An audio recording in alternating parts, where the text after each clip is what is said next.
बिस्मिल्लाहिर्रहमानिर्रहीम, अस्सलाम वालेकुम और खुश आमदीद। इस उम्मीद और दुआ के साथ कि आप खैरियत से हैं। एक और रोज़ा माशाअल्लाह 8वां रोज़ा अल्हम्दुलिल्लाह रब्बिल आलमीन आज इख्तिताम की जानिब, तकमील की जानिब कहना चाहिए, गामज़न है, मुकम्मल होने वाला है। और इस दफ़ा यकीन मानिए कम अज़ कम पहला अशरा तो मैं बिल्कुल तसल्ली से कह सकता हूँ कि मौसम ने इतनी हिमायत की है, बहुत ही अच्छा गुजरा है। खैर ये रमज़ान और हम हैं और हम भी अपनी ड्यूटी के लिए आ चुके हैं। मैं हूँ इमरान हसन। मेरा नाम है आयशा यूसुफ। आई होप आप ठीक ठाक होंगे और रमज़ानुल मुबारक आपका ठीक चल रहा होगा अल्हम्दुलिल्लाह। एज इमरान सेड कि ये 8वां रोज़ा अपनी तकमील की जानिब गामज़न है। आपका और हमारा साथ जो है 4 से 7 बजे तक रहता है। हम कोशिश ये करते हैं कि आपकी अहम शख्सियात से मुलाकात करवा सके, आपकी थोड़ी रहनुमाई कर सके, अपनी इबादत को हम किस तरीके से बेहतर कर सकते हैं, हम अपनी भी रहनुमाई लेते हैं हमारे एक्सपर्ट से, और उसके साथ साथ आप लोगों की भी आई होप कि रहनुमाई हो जाती कोशिश की जा सकती है और वो हम कर लेते हैं।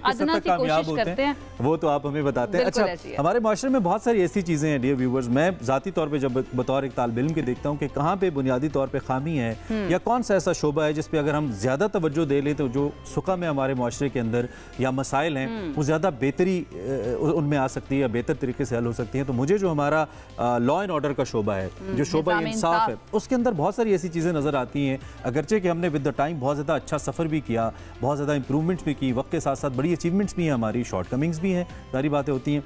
लेकिन आज हमने बिल्कुल आगाज़ में प्रोग्राम के इस अहम मौजू को लाने का फैसला किया कि न सिर्फ हम ये देखें कि हमारा जो निज़ाम इंसाफ है वो कहाँ स्टैंड करता है, नए जो लॉ प्रोफेशनल्स हैं उनको ऊपर लाने के लिए, और फिर जो हमारी अदालतें हैं वो उन तवक्कुआत पे पूरा उतर रही हैं जो पाकिस्तान का एक शहरी उनसे रखता है। इस सब पे हमने कहा कि ज़रा एक मस्तर किस्म का सेशन होना चाहिए। हम दरअसल चाहते ही हैं कि जुडिशल सिस्टम जो है पाकिस्तान का, उसके अंदर बेहतरी किस तरीके से लाई जा सकती है और उसकी बेहतर अंडरस्टैंडिंग आप लोगों के लिए क्या हो सकती है और हम लोग किस तरह से इसको बेहतर तरीके से अंडरस्टैंड कर सकते हैं। तो ये सेगमेंट आज हम लोगों ने प्लान किया है आप लोगों के लिए। तो आज हमारे साथ जो मेहमान मौजूद होंगे, जो ऑडियंस मौजूद होगी, वो भी इस शोबे से ही उनका ताल्लुक है। एक आम शहरी के लिए अगर हम बात करें, निचली अदालतों से लेकर सुप्रीम कोर्ट तक के मराहिल और निज़ाम को समझना बहुत मुश्किल हो जाता है। वकला, जज और बार काउंसिल जैसे इदारे किस तरह से निज़ाम इंसाफ को बेहतर करने में अपना किरदार अदा कर सकते हैं, इसके ऊपर हम बात करेंगे। और अगर किसी वकील के खिलाफ कोई शिकायत हो तो उसका अजाला कैसे हो सकता है और किसके पास आप शिकायत लेकर जा सकते हैं, ये सब कुछ आज हमने आपको बता देना है। इस मैकेनिज्म को समझें। सबसे पहले हमारे पैनलिस्ट के तौर पे सैयद वाजिद गिलानी साहब हमारे साथ मौजूद है। आप सुप्रीम कोर्ट ऑफ पाकिस्तान के लॉयर भी हैं और इसके साथ साथ हाई कोर्ट बार के सदर भी हैं इस्लामाबाद के। हम आपको वेलकम करते हैं sir. Thank you very much for time, बहुत शुक्रिया तशरीफ लाए। एंड देन हमारा कैमरा आपको दिखाएगा हमारे साथ बहुत सारे लॉयर्स और सीनियर कानून को समझने वाले, कानून के तालिब इल्म भी, चूँकि तालिब इल्म तो इंसान सारी ज़िंदगी रहता है, हमारे साथ मौजूद है, एक बड़ी तादाद मौजूद है। सो हमारे पास मुतफ़र्रिक़ आरा आ जाएगी, इस हवाले से भी हम रहनुमाई ले लेंगे। आप सबका बहुत शुक्रिया। अस्सलाम वालेकुम। Thank you so much. ठीक है, आप लोग खैरियत से हैं? So glad to have you. चूँकि रोज़े में अपना काम के बाद यहाँ पे आना स्टूडियोज़ में ज़रा मुश्किल होता है, लेकिन अच्छा है कि हम सब आज इस नशिस्त में बैठे हैं। थैंकफुल ऑफ कोर्स, कुछ प्रोडक्टिव और पॉजिटिव करने की कोशिश करें। गिलानी साहब, वंस अगेन थैंक यू। सबसे पहले तो हमें थोड़ा सा एक्सप्लेन करें, इस वक्त जो हमारा निज़ाम इंसाफ है इसके ऊपर कितना प्रेशर है जी काम का, और आम शहरी के लिए क्या आम शहरी को उसकी तवक्कुआत के मुताबिक हमारा निज़ाम इंसाफ उसकी तवक्कुआत पे पूरा उतर रहा है, इंसाफ मिल रहा है, आप समझते हैं कि नहीं इसमें इंप्रूवमेंट्स चाहिए हमें, हम कहाँ स्टैंड करें? इफ़ाई में आप मुतमईन हैं निज़ाम इंसाफ से हमारे? बिस्मिल्लाहिर्रहमानिर्रहीम। आपने कैसा क्वेश्चन किया है कि ये मैं समझता हूँ कि ये काफ़ी मुश्किल क्वेश्चन है, लेकिन देखें इंसान किसी हाल में खुश नहीं रहता। एक हमने बचपन में हमारी मैट्रिक में ये एक सब्जेक्ट था उर्दू में, तो उसमें था कि कहानी थी कि इंसान किसी हाल में खुश नहीं रहता। तो इंसान की जो जुस्तजू होती है वो बेहतरी की तरफ होती है। एक चीज़ मिल जाती है तो फिर कहता है अगली चीज़ मिल जाए, वो अगली चीज़ मिल जाए तो फिर कहता है अगली चीज़। ये इंसानी फितरत है। तो आप जो मौजूदा निज़ाम होता है, जो निज़ाम कानून समझ लें या निज़ाम ज़िंदगी समझ लें, आप कहते हैं कि जो गुजरा हुआ वक्त है ना वो बहुत अच्छा था, अब वक्त जो है ना जो टाइम है वो ठीक नहीं है। लेकिन ऐसी सूरत-हाल होती नहीं है। हर वक्त जो भी मामला चल रहे होते हैं वो हमेशा बेहतरी की तरफ गामज़न होते हैं। आप किसी ज़माने में आप देखेंगे कि जो निज़ाम कानून था या इंसाफ था तो वो कहाँ बैठ के किया जाता था? एक पंचायत होती थी, पंचायत में एक बबोल का दरख्त होता था या जो भी एक दरख्त होता था, उसके नीचे बैठ के एक जो ना वो गांव का एक बड़ा शख्स जो है ना वो बैठ के दोनों पार्टीज की बात सुन के फैसला करता था। बिल्कुल। तो आस्ता आस्ता चीज़ें बेहतरी की तरफ आई। आज आपको एक निज़ाम जो मिला है वो बाकायदा तौर पे एक अदालत का है, फिर जज का है, फिर रीडर का है, स्टेनो का है। क्यों जो वक्त गुजरता है इसी तरीके से आस्ता आस्ता हर चीज़ें रिफाइंड होती हैं। तो मैं ये समझता हूँ कि जो मौजूदा निज़ाम है उसमें थोड़ी सी हल्की सी पाकिस्तान में ये रफ्तार लेकिन बहुत सुस्त नहीं है। नहीं साहब, देखिए मैं मेरी बात सुने, बात ये है कि बहुत सुस्त भी नहीं होना चाहिए और बहुत शार्प भी नहीं होना चाहिए।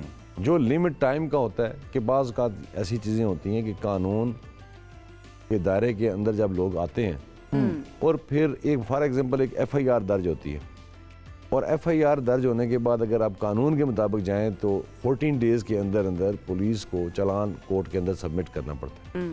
तो यहाँ ये है कि 14 डेज़ के अंदर अगर मिसाल के तौर पे आपको एविडेंस ही नहीं मिलती तो क्या उस केस को आप क्लोज कर देंगे? अच्छा, एक बड़ा अहम इसमें नुक्ता है, मैं आपकी तरफ भी आता हूँ, जो कि पैनलिस्ट भी अच्छा जो भी इस पे बात करना चाहे रेलेवेंट जो भी अपने आप को समझे वो बोल सकते हैं, तो माइक आप पास ऑन कर दीजिएगा। आपको क्या लगता है कि किस हद तक हमारे आम शहरी के अंदर अदालतों के हवाले से या हमारे निज़ाम इंसाफ के हवाले से जो इल्म है वो बढ़ा है वक्त के साथ साथ, उसमें कितना इजाफा हुआ है, कितनी रेलेवेंस मौजूद है निज़ाम इंसाफ और आम शहरी के दरमियान? अस्सलाम वालेकुम, मेरा नाम उस्मान अनवर एडवोकेट है, एडवोकेट हाई कोर्ट हूँ। जो आपका क्वेश्चन है उसके बारे में मैं ये कहूँगा कि निज़ाम अदल है और बहुत अच्छा जा रहा है और आवाम को इससे रिलीफ मिल रही है। अगर आवाम को रिलीफ ना मिलती तो वो अदालत की तरफ कभी ना आते। चाहे जैसा भी निज़ाम है, एटलीस्ट आवाम उस पर डिपेंडेंट है और आवाम को कुछ ना कुछ उससे रिलीफ मिल जाती है। डेफिनेटली इसको स्पीडी होना चाहिए, फास्ट होना चाहिए। इसमें जो जैसे सदर साहब ने कहा है कि इसमें चेंजेस होनी चाहिए वक्त के साथ साथ। अब आप देखें तो अमेरिका का जो कानून है उसमें भी स्पीड अप नहीं है इतना। इसी तरह इंडिया का है वो भी नहीं है। तो ये जो पूरी दुनिया है, वर्ल्ड है, उसमें सब में निज़ाम अदल में खामियां हैं। ये नहीं कि सिर्फ पाकिस्तान में। इसके लिए चेंजेस हो रही हैं, इसके लिए कोशिशें हो रही हैं। तो ये बेस्ट है मेरे ख्याल से। मौजूदा दौर में या रीसेंट पास के अंदर ऐसे कौन से इकदाम हुए हैं पाकिस्तान के निज़ाम इंसाफ को बेहतर करने के लिए जिन्होंने वाकई में बेहतरी की है? रिसेंटली अभी मैं कहूँ कि 2024 दिसंबर में जो कॉन्फ्रेंस में पाकिस्तान ने साइन किया और अभी मेडिएशन जो है यहाँ पे स्टार्ट हो गई है। मेडिएशन जो है तो वो जितने भी छोटे छोटे केसेस हैं उसको मेडिएटर अपॉइंट करके उनको हल किया जाता है with in an hour, with in a day. तो एक तो ये चेंजेस काफ़ी अच्छी आ गई हैं। उसके अलावा जैसे रेंट लॉज हैं तो रेंट लॉ के में जो है तो ये चेंजेस आई हैं कि वो विद इन 6 मंथ जो है तो उसको डिस्पोज ऑफ किया जाएगा। जिस तरह बहुत सारे शोबों में हम बैनुल अक़वामी मयार की बात करते हैं, उन्होंने भी शुरू में कुछ ममालिक की एग्जांपल दी, तो इसमें एक बड़ी इंपॉर्टेंट चीज़ होती है training. I would like to pass the mic on to Tayyab Ali Awan Sahab, हमारे साथ मौजूद हैं। ये रिटायर्ड जज भी हैं और अब प्रैक्टिसिंग लॉयर भी हैं। तो ज़रा ये जो ट्रेनिंग का कॉम्पोनेंट है सर, ये कितना इंपॉर्टेंट है? बिकॉज जब भी हम निज़ाम तालीम की बात करते हैं पहली चीज़ हमारे जहन में टीचर्स ट्रेनिंग आती है। हम तो बड़ा एम्फेसिस करते हैं, हमारे लॉयर्स कहाँ स्टैंड करते हैं और वो प्रोसीजर्स कहाँ स्टैंड करते हैं जिनके ज़रिए एक लॉयर ट्रेन होकर कोर्ट्स तक पहुँचता है? अस्सलाम वालेकुम, मेरा नाम तैयब अली अवान है और मैं एक्स जज हूँ KP का और अभी प्रैक्टिस कर रहा हूँ इस्लामाबाद में। जहाँ तक आपने बात की कि प्रैक्टिस के लिए ट्रेनिंग की कितनी ज़रूरत है, तो मैं एक बात आपके इल्म में लाना चाहता हूँ कि जैसे ही आप लॉ करते हैं आपके पास ना ट्रेनिंग के लिए, ना मेंटरशिप के लिए, ना कोई आपके पास कोई ना एकेडमी है, ना आपके पास कोई जगह है, ना आपके पास कोई इस तरह की सहूलियात है। डिग्री के LLB के बाद अगर आपको अच्छा उस्ताद मिल गया तो आपकी यानी आपको अच्छा फर्म मिल गया, आपको अच्छा उस्ताद मिल गया, आपको अच्छी ट्रेनिंग मिल गई, तो वो आपके लिए एक ट्रेनिंग है।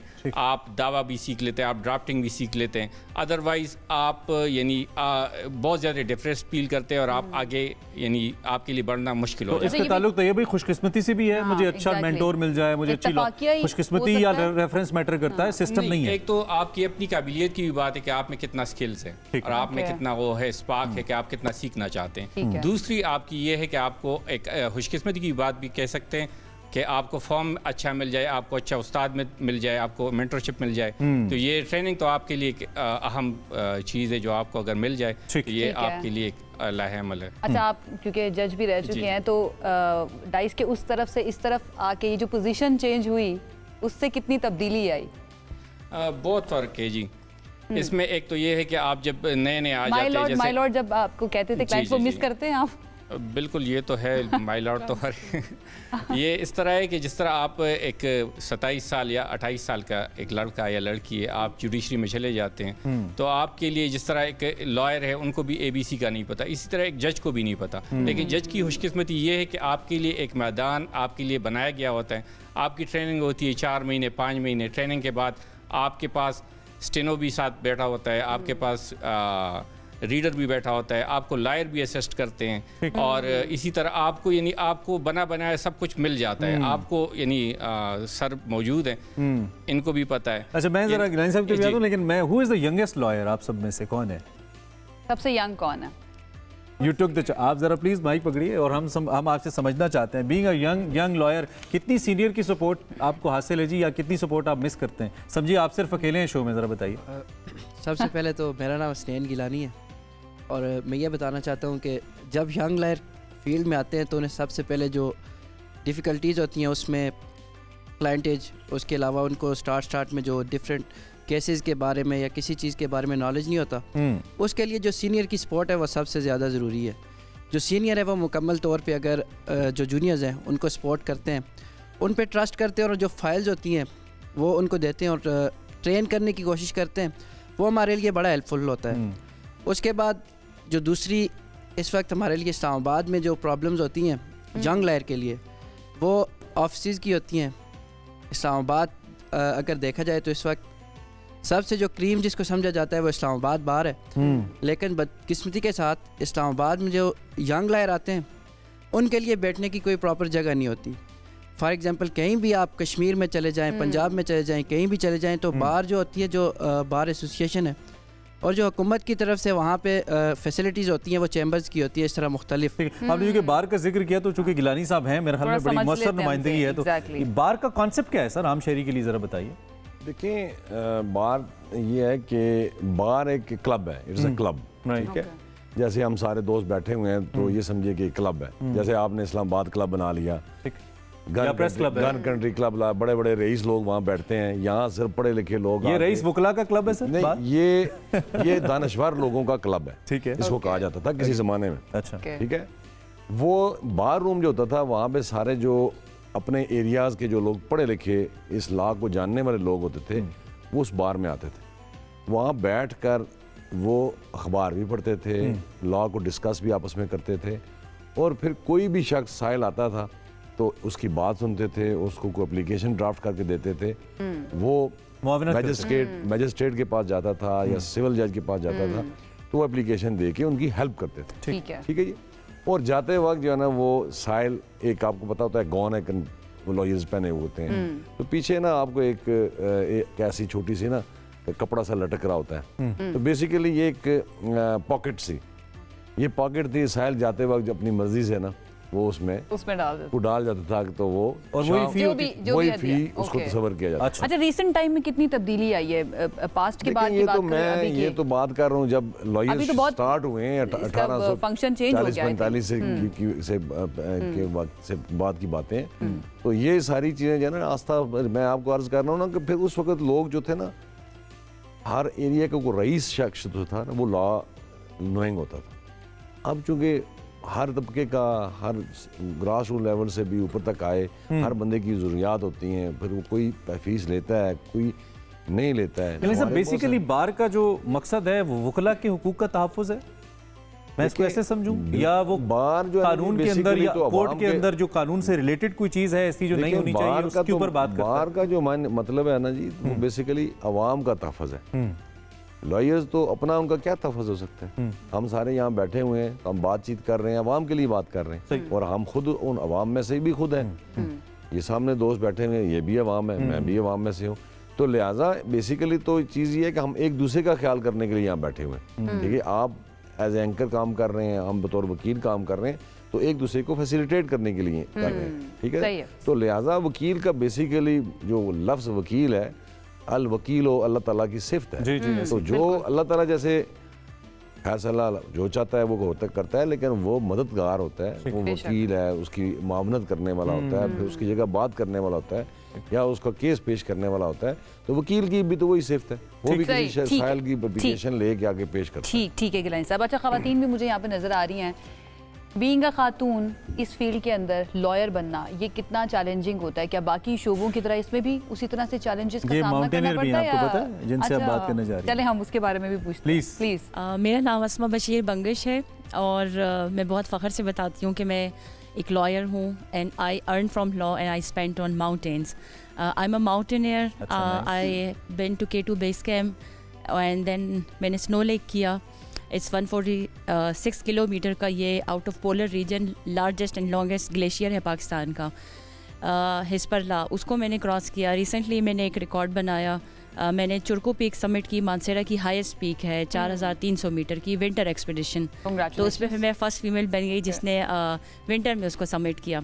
और मैं बहुत प्राउडली ये भी बताती हूँ कि मुझे इस्लामाबाद बार हाई कोर्ट बार ने भी कई दफ़ा मुझे स्पॉन्सर किया कि मैं अपने पहाड़ों पर जाके अपने पैशन को तो ये स्ट्रेंथन करती है। जब आपकी बार आप पे ट्रस्ट करती है तो ये चीज़ आपको मज़ीद ट्रस्ट स्ट्रेंथन करती है और आप अपने केसेस में भी अच्छा अपने आप को पेश कर सकते हो। आपका दिल चाहता है आउट ऑफ द वे जाने का। एग्जैक्टली। जहाँ तक बात है कि फ़ीमेल को कितनी मुश्किलात हैं, तो यस, फीमेल को हर जगह बीइंग मेल डोमिनेटेड सोसाइटी में रहना, जो कि है, इट्स ट्रू, और ये सिर्फ पाकिस्तान में नहीं है। अगर कोई समझता है कि जस्ट पाकिस्तान ही इसका शिकार है, ये पूरी दुनिया में ऐसा है, पूरी दुनिया में ऐसा है। कल हमने देखा पूरी दुनिया में 8 मार्च लोगों ख़वातीन निकली और अपने हकूक़ की उन्होंने बात की। लेकिन अगर स्पेशली हम इस प्रोफेशन की बात करें तो यस, यहाँ पे फ़ीमेल के लिए काफ़ी प्रॉब्लम्स हैं, क्योंकि पहले तो मैं ख़ुद पुख्तून सोसाइटी से बिलोंग करती हूँ।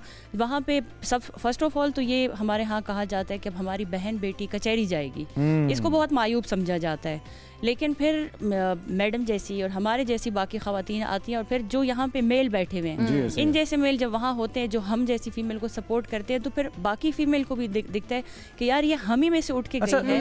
ये बड़ी इंटरेस्टिंग बात है। मैं चाहूँगा ज़रा आगे आप माइक पास ऑन करो। मैं इनसे बहुत वास्ट फील्ड है, मतलब हम तो बज़ाहिर हमें एक वकील ही नज़र आता है, लेकिन आपकी मुख्तलिफ शोबे हैं जिसमें आप लोग काम करते हैं, फैमिली केसेस को देखते हैं, कॉर्पोरेट केसेस को देखते हैं। तो हाउ टू ऑप्ट, एक नया वकील, let's suppose I do LLB में करता हूँ और मुझे आगे जाना है, तो मैं कैसे ऑप्ट करूँगा? क्या मुझे मेरे मेंटोर बताएंगे कि मैं इस शोबे में जाऊं, या मैं देखूंगा पैसा किस तरफ ज़्यादा है, क्लाइंटेज ज़्यादा अच्छा है? क्या है जो आपको ड्राइव करता है? ये मोस्टली हर इंसान का अपना इंटरेस्ट होता है। अच्छा। हाँ, और इसमें बिल्कुल रोल होता है आपके सीनियर का भी, कि जिस तरह आप उनका काम देखते हो, बाकी लॉयर्स का काम देखते हो, लेकिन मोस्टली जो होता है आपका अपना इंटरेस्ट। आप क्या प्रैक्टिस करती हैं वैसे? मैं सिविल और क्रिमिनल। सबसे ज़्यादा पैसे किस में है वैसे? किस corporate?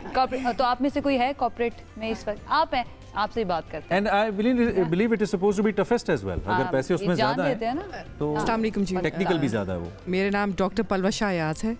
I am a corporate lawyer as well as I am an executive member with Mr. Wajid Gilani in the High Court. आपने पूछा कि टफेस्ट कौन सा है? टफेस्ट सारे प्रोफेशंस लॉ के अंदर जितने भी, तो मुझे लगता है वकीलों को ज़्यादा पढ़ना पड़ता है। देखिए, वक्त के साथ साथ आपको जिसे कहते हैं अपने नॉलेज में इजाफा करना है। You have to adapt with times. और उसके साथ there is no particular field which is I personally think which is easy. It's your passion, it's your drive, it's your desire, what you want to do. देखिए, और आजकल new lawyers की tendency ma'am क्या लगती है आपको, ज्यादा किस तरफ लगती है? वकील किस तरफ ज्यादा आना चाहते हैं? जो उनको अपॉर्चुनिटीज मिले उसको वो अवेल करते हैं। किसी को वर्सेटिलिटी मिल जाती है, किसी को मतलब you go to a chamber, मतलब इनकी अपनी चॉइस की बात नहीं है। इसका मतलब ये कि जो अपॉर्चुनिटी मिले बस ले लो, कि कल को मिले ना मिले। गिलानी साहब, अगर किसी लॉयर ने गलत कर दिया है, धोखा दे दिया है, पैसे खा दिए हैं, सही तरह से केस नहीं लड़ा, और मुझे उसके ना मैरिट पर भी शक होना शुरू हो गया है, तो मैं किसके पास जा सकती हूँ अपनी शिकायत लेके एज आम शहरी ऑफ पाकिस्तान? मैं तो अपने ईमान की हद तक ये बात कह सकता हूँ कि जो वकील है वो कभी बेईमानी नहीं करता। ठीक है, बेसिकली जिस वक्त कोई साइल किसी से मुतमईन नहीं होता तो वो समझता है कि शायद जो है ना जी वो हमारा वकील किसी के साथ मिल गया है। वो किस तरीके से, फॉर एग्जाम्पल मैं और कैसर जान साहब यहाँ पे वकील बैठे हैं, हम दोनों अपोनेंट पार्टी से, ये प्लेंटिफ साइड से हैं, मैं डिफेंडेंट साइड से हूँ, तो हमने तो कोर्ट में असिस्ट करना है। उसके बाहर हम निकलते हैं, हम इनको शेक हैंड करते हैं, चाय हम गट्ठी पिलाते हैं, गपशप लगाते हैं, तो बाज़ का क्लाइंट ये फील करता है कि ये मेरा जो वकील है ये दूसरे मुखालिफ वकील के साथ ये मिल गया, ये एक बिग है। लेकिन होता ऐसा नहीं है। लेकिन कहीं किसी जगह पे कुछ शिकायत महसूस हो रही हो तो उसका एक फोरम है हमारा, वो है बार कौंसिल।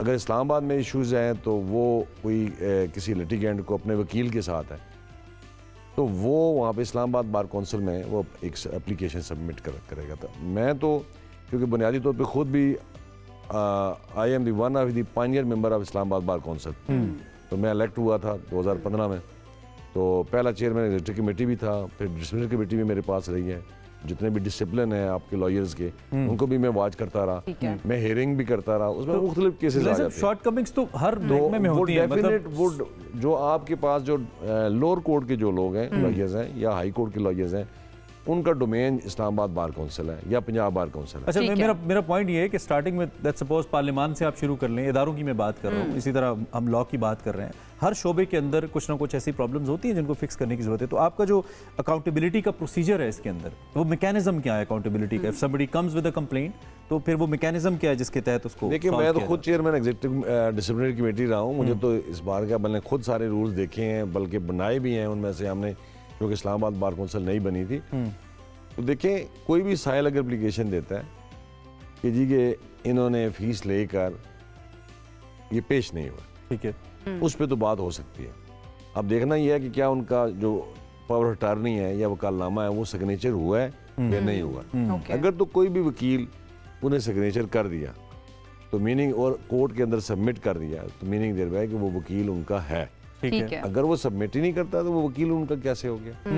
इसी तरीके से उन्होंने, तो ये बड़ा इंपॉर्टेंट है कि आपको साइन, जो आम शहरी हैं, वकालतनामा साइन करवाना बहुत ज्यादा जरूरी है, ज़बानी कलामी नहीं डील करना चाहिए। फिर आप वकालनामे के ऊपर जाना जी, आप ट्रस्ट कर रहे होते हैं, आप वकालनामे को गौर से पढ़ें, उसमें ये लिखा होता है कि ये मैं on the behalf of plaintiff और डिफेंडेंट मैं बिफोर द कोर्ट अपीयर होऊंगा, उनके तमाम जो एक्ट हैं प्लेंटिफ के, वो मेरी जिम्मेदारी है। गिलानी साहब, बहुत सारे ऐसे भी तो है ना जिनको उर्दू तक पढ़नी नहीं आती है, हमारे जो गांव देहात के रहने वाले, उनको जो वकील बता रहा होता है वो उस पे यकीन करके चल रहे होते हैं। आजकल जमाना जो है बड़ा फास्ट हो गया है, वो पुराने जमाने आज से 40-45 साल पहले लोग जो ना उर्दू नहीं समझते थे, आजकल तो हर बच्चा चीजें मुख्तलिफ हैं। चले आगे बढ़ते हैं हम, थोड़ा सा जो आपका एकेडमिक मैकेनिज्म है इस पे भी मैं बात करना चाहता हूँ, and floor is open. I mean it's not important कि मैं पूछूं तो आप जवाब दें, आप कुछ कहना चाह रहे हैं। मेरा सवाल एक्चुअली इसमें ये होगा कि जो हमारा एकेडमिक स्ट्रक्चर है लॉ को लेकर, वो किस हद तक मुअस्सर है और क्या वो अप टू द मार्क है बैनुल अक़वामी दुनिया की? हम अगर एग्जाम्पल दें या देखें, प्रैक्टिसेस को देखें। जी,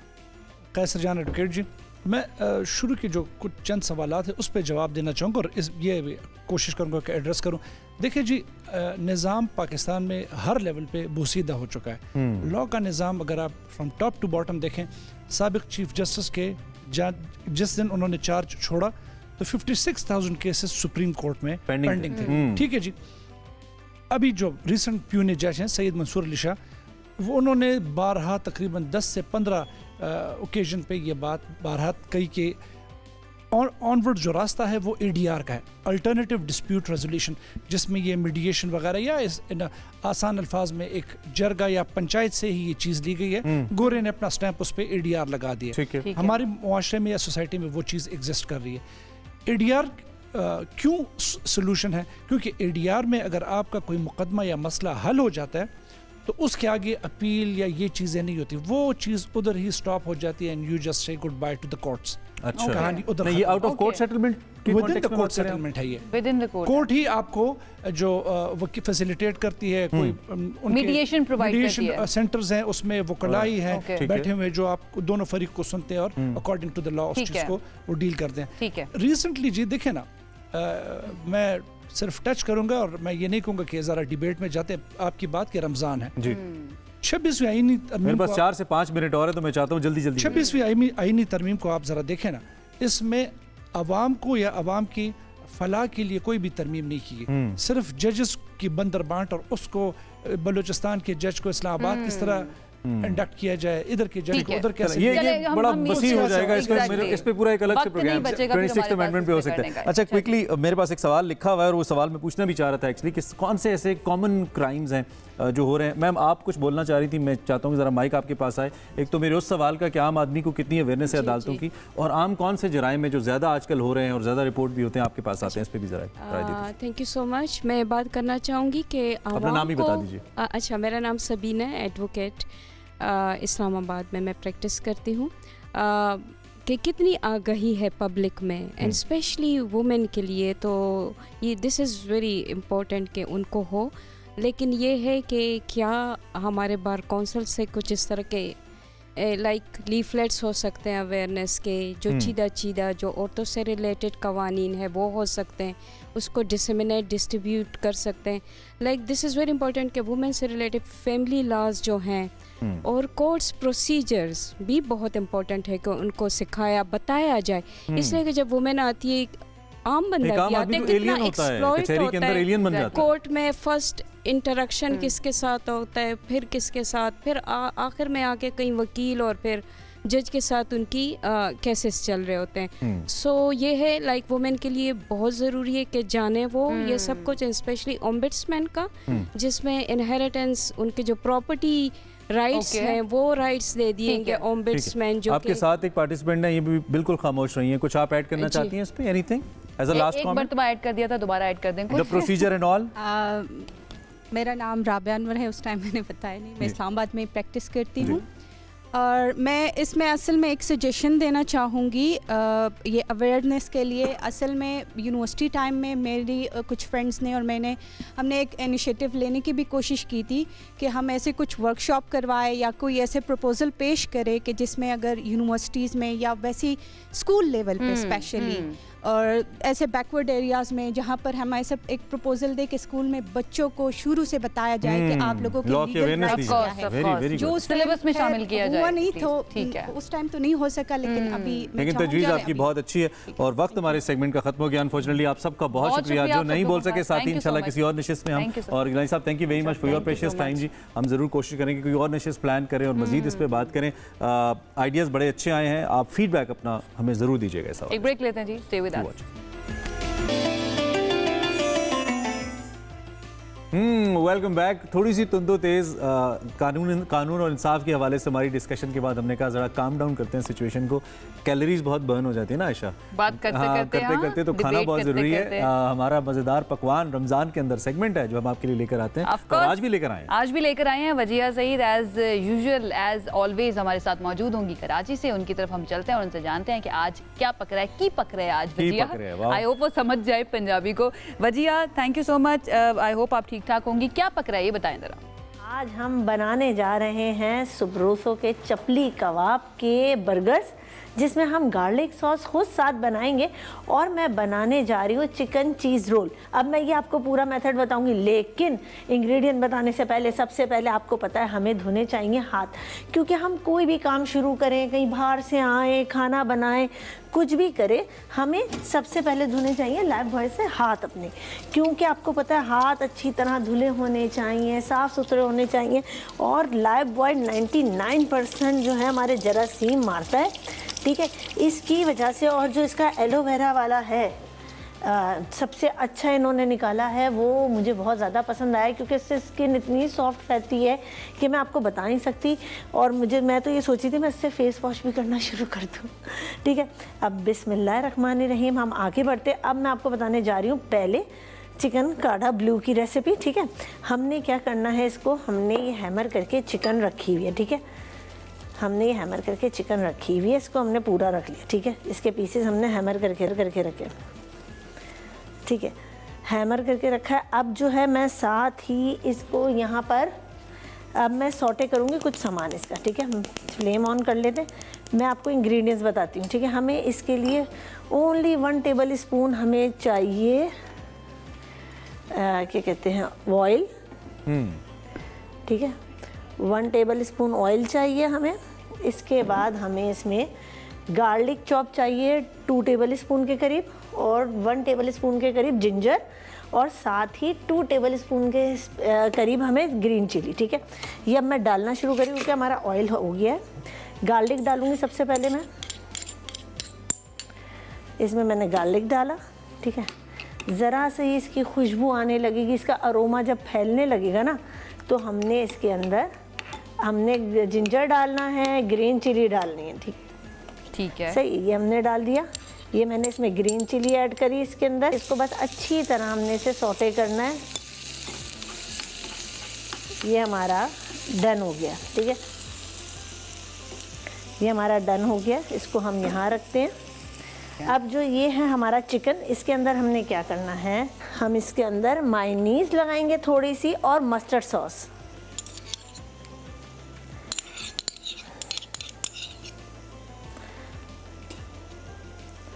ये देखें, ठीक है, ये मैंने इसकी मालिश कर दी है। अब मैं इसको पीछे रखूँगी। फिर अब हम जो है मायोनीज़ लगाएंगे इसमें।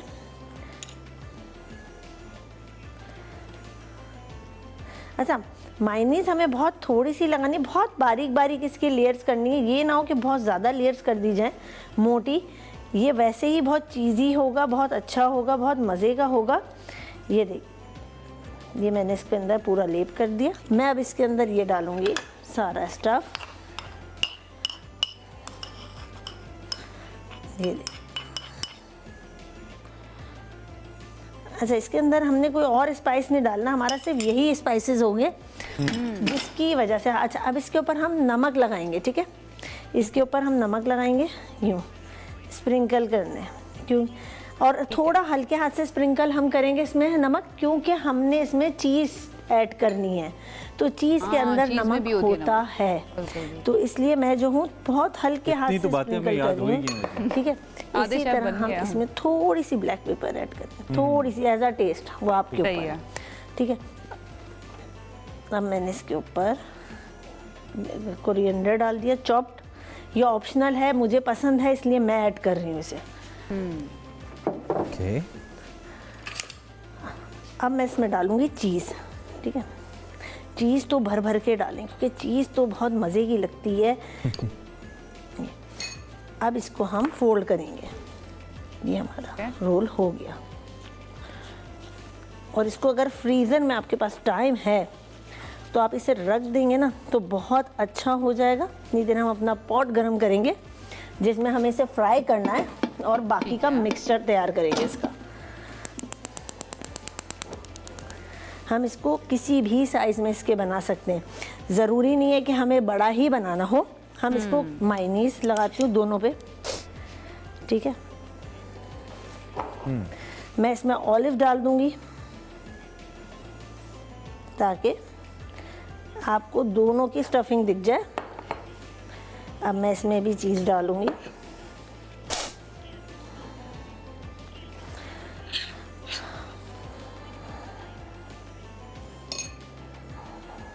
और ये बहुत फेमस डिश है, इसे बनाएं और बहुत मज़े की लगती है। इसे हम राइस के साथ भी सर्व कर सकते हैं। इसे हमने रस दिए, ओके। अच्छा, ये मैंने अंडा डाला। अच्छा, ये अंडे की कोटिंग्स है हमारी, ठीक है। साथ ही साथ जो है दूसरा मिक्सचर भी बनाना है। मैदा डाला इसमें हमने,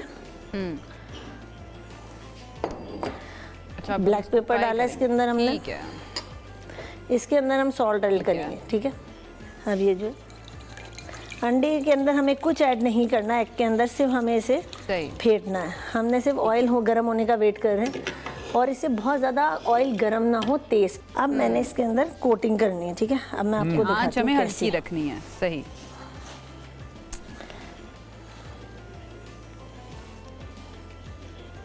इट्स क्वाइट बिग सर्विंग। इसके अंदर थोड़ा सा स्टफिंग करते हुए आपको प्रॉब्लम होगी। हम दोबारा अंडे में डालेंगे इसे इसी तरह।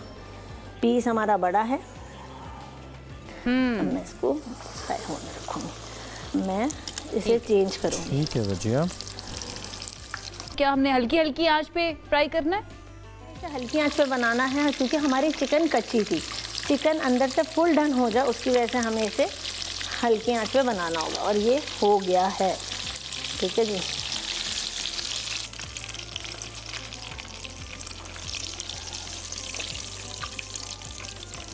ये हमारा हो गया। मैं इसकी इसकी अब मैं कटिंग करके आपको दिखाती हूँ। नाइफ ये रही हमारी, फोक की मदद से हम इसे पकड़ के काटेंगे।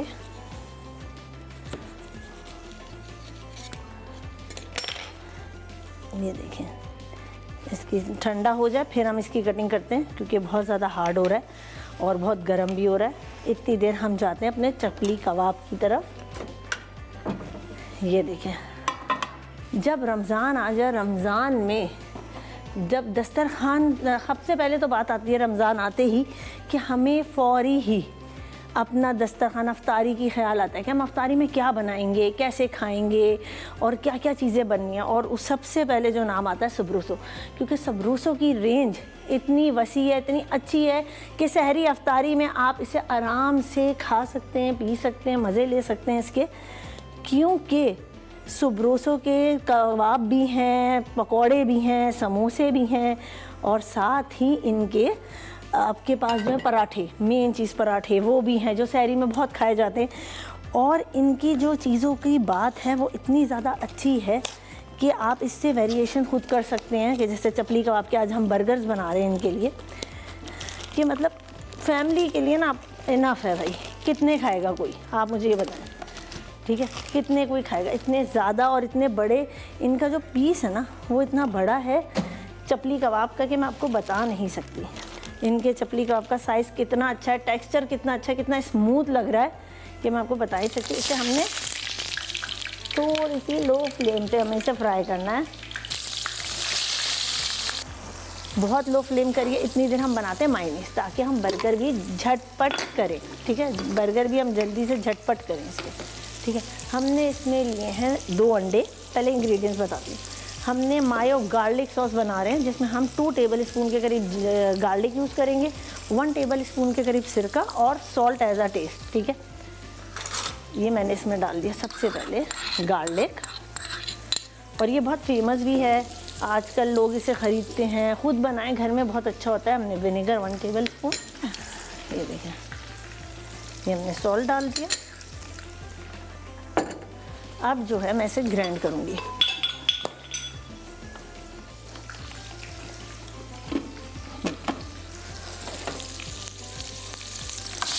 ये देखिए, ये हमारे कितने अच्छे आ रहे हैं चपली कबाब, कितना अच्छा कलर है इनका।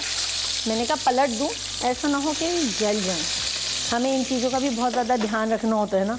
तो ये हो गए हमारे डन, मैं इनको यहाँ रखती हूँ।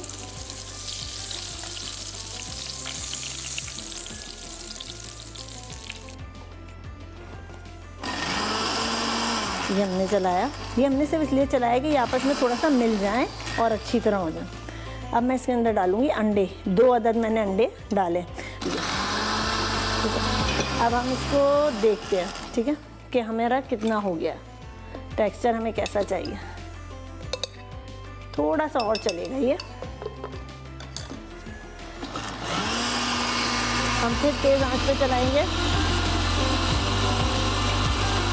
हमें फुल उस पर चलाना है। अब देखें, मशीन को चलने में प्रॉब्लम हो रही है, तो मतलब ये रेडी हो गया।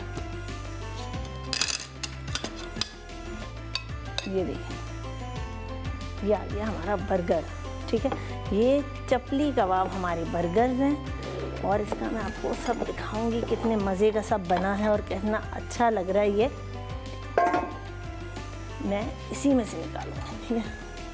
मैं बाउल के अंदर पहले से निकाल लूँ ताकि मैं आपको दिखा सकूं कि कैसा टेक्सचर आया है, कैसा है ये। आप ये देखें, घर में कितनी सारी मायोनीज आप बना सकते हैं और मायो गार्लिक देखिए कितना सारा बना है कि आपकी मुश्किल आसान और बहुत अच्छी। ये हम लगाएंगे इसमें, हमने खुद बनाई है ना इसलिए हमें यही लगानी है, ठीक है। और दिल खोल के लगाएं, इसका टेस्ट बहुत अच्छा है। अगर गार्लिक आप बढ़ाना चाहें, आपको गार्लिक पसंद है ज़्यादा, तो आप गार्लिक ज़्यादा करते हैं, कोई इशू नहीं है इसमें, ठीक है जी। अब हम इसमें आइसबर्ग डालते हैं। देखो, कटिंग करके डालनी हो आपने, जैसे मर्ज़ी डालना हो आप वैसे डालें। अच्छा, आइसबर्ग आपने कटिंग करके डालनी हो, आप कटिंग करके डालें, जैसे आपको ईजी लगता है आप वैसे डालें। ये हमने लगा दिया। इसमें हम रखेंगे अब एक टमाटर, साथ ही हम रखेंगे चपली कबाब, ठीक है। अब हम इसमें दोबारा मायो लगाएंगे।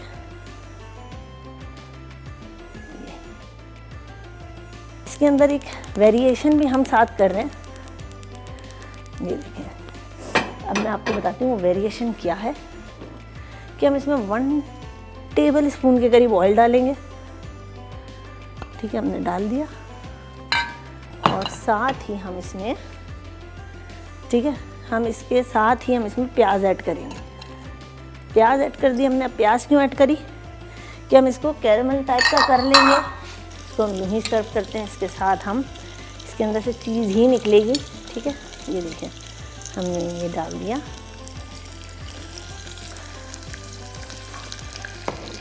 यहाँ रखते हैं। अच्छा,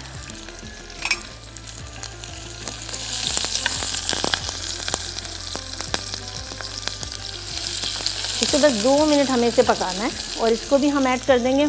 मज़ा दुबाला हो जाएगा। समझ आ रही है आपको? मज़ा दुबाला जिसे कह सकते हैं।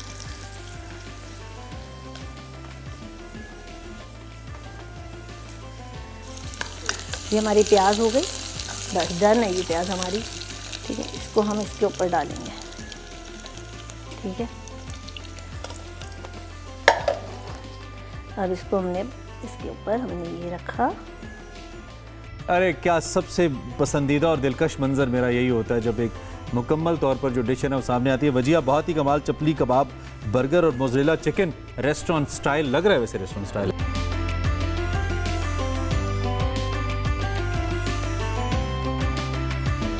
Wajiha thank you so much. आपने आए हैं रेस्टोरेंट स्टाइल मोज़रेला चिकन है और चपली कबाब। आज का मेन्यू बच्चों को बड़ा पसंद आने वाला है। बर्गर बड़ों को पसंद आने वाला है। ठीक है, ब्रेक लेनी है हमने? ब्रेक लेनी है। चलिए, ग्रेट हो गया जी, ब्रेक लीजिए, ब्रेक के बाद आइए। खुशामदीद एक मरतबा फिर रमज़ान और हम आप मुलाहिज़ा कर रहे हैं। उम्मीद है इससे पहले जितने भी सेगमेंट्स आपके लिए हम लेकर आए पहले आवर के अंदर आपको अच्छे लगे। आगे बढ़ते हैं। एक मेहमान शख्सियत से रोज़ाना की बुनियाद पे आपको मिलवाते हैं और तरजीह हमारी होती है कि उनका ताल्लुक सियासत से हो। और सियासत जूँ आयशा हमारी आगे बढ़ी है, बहुत सारे नए चेहरे भी हमारी सियासत में आए और कुछ ऐसे चेहरे हैं जो सहाफ़त से सियासत की तरफ आए हैं।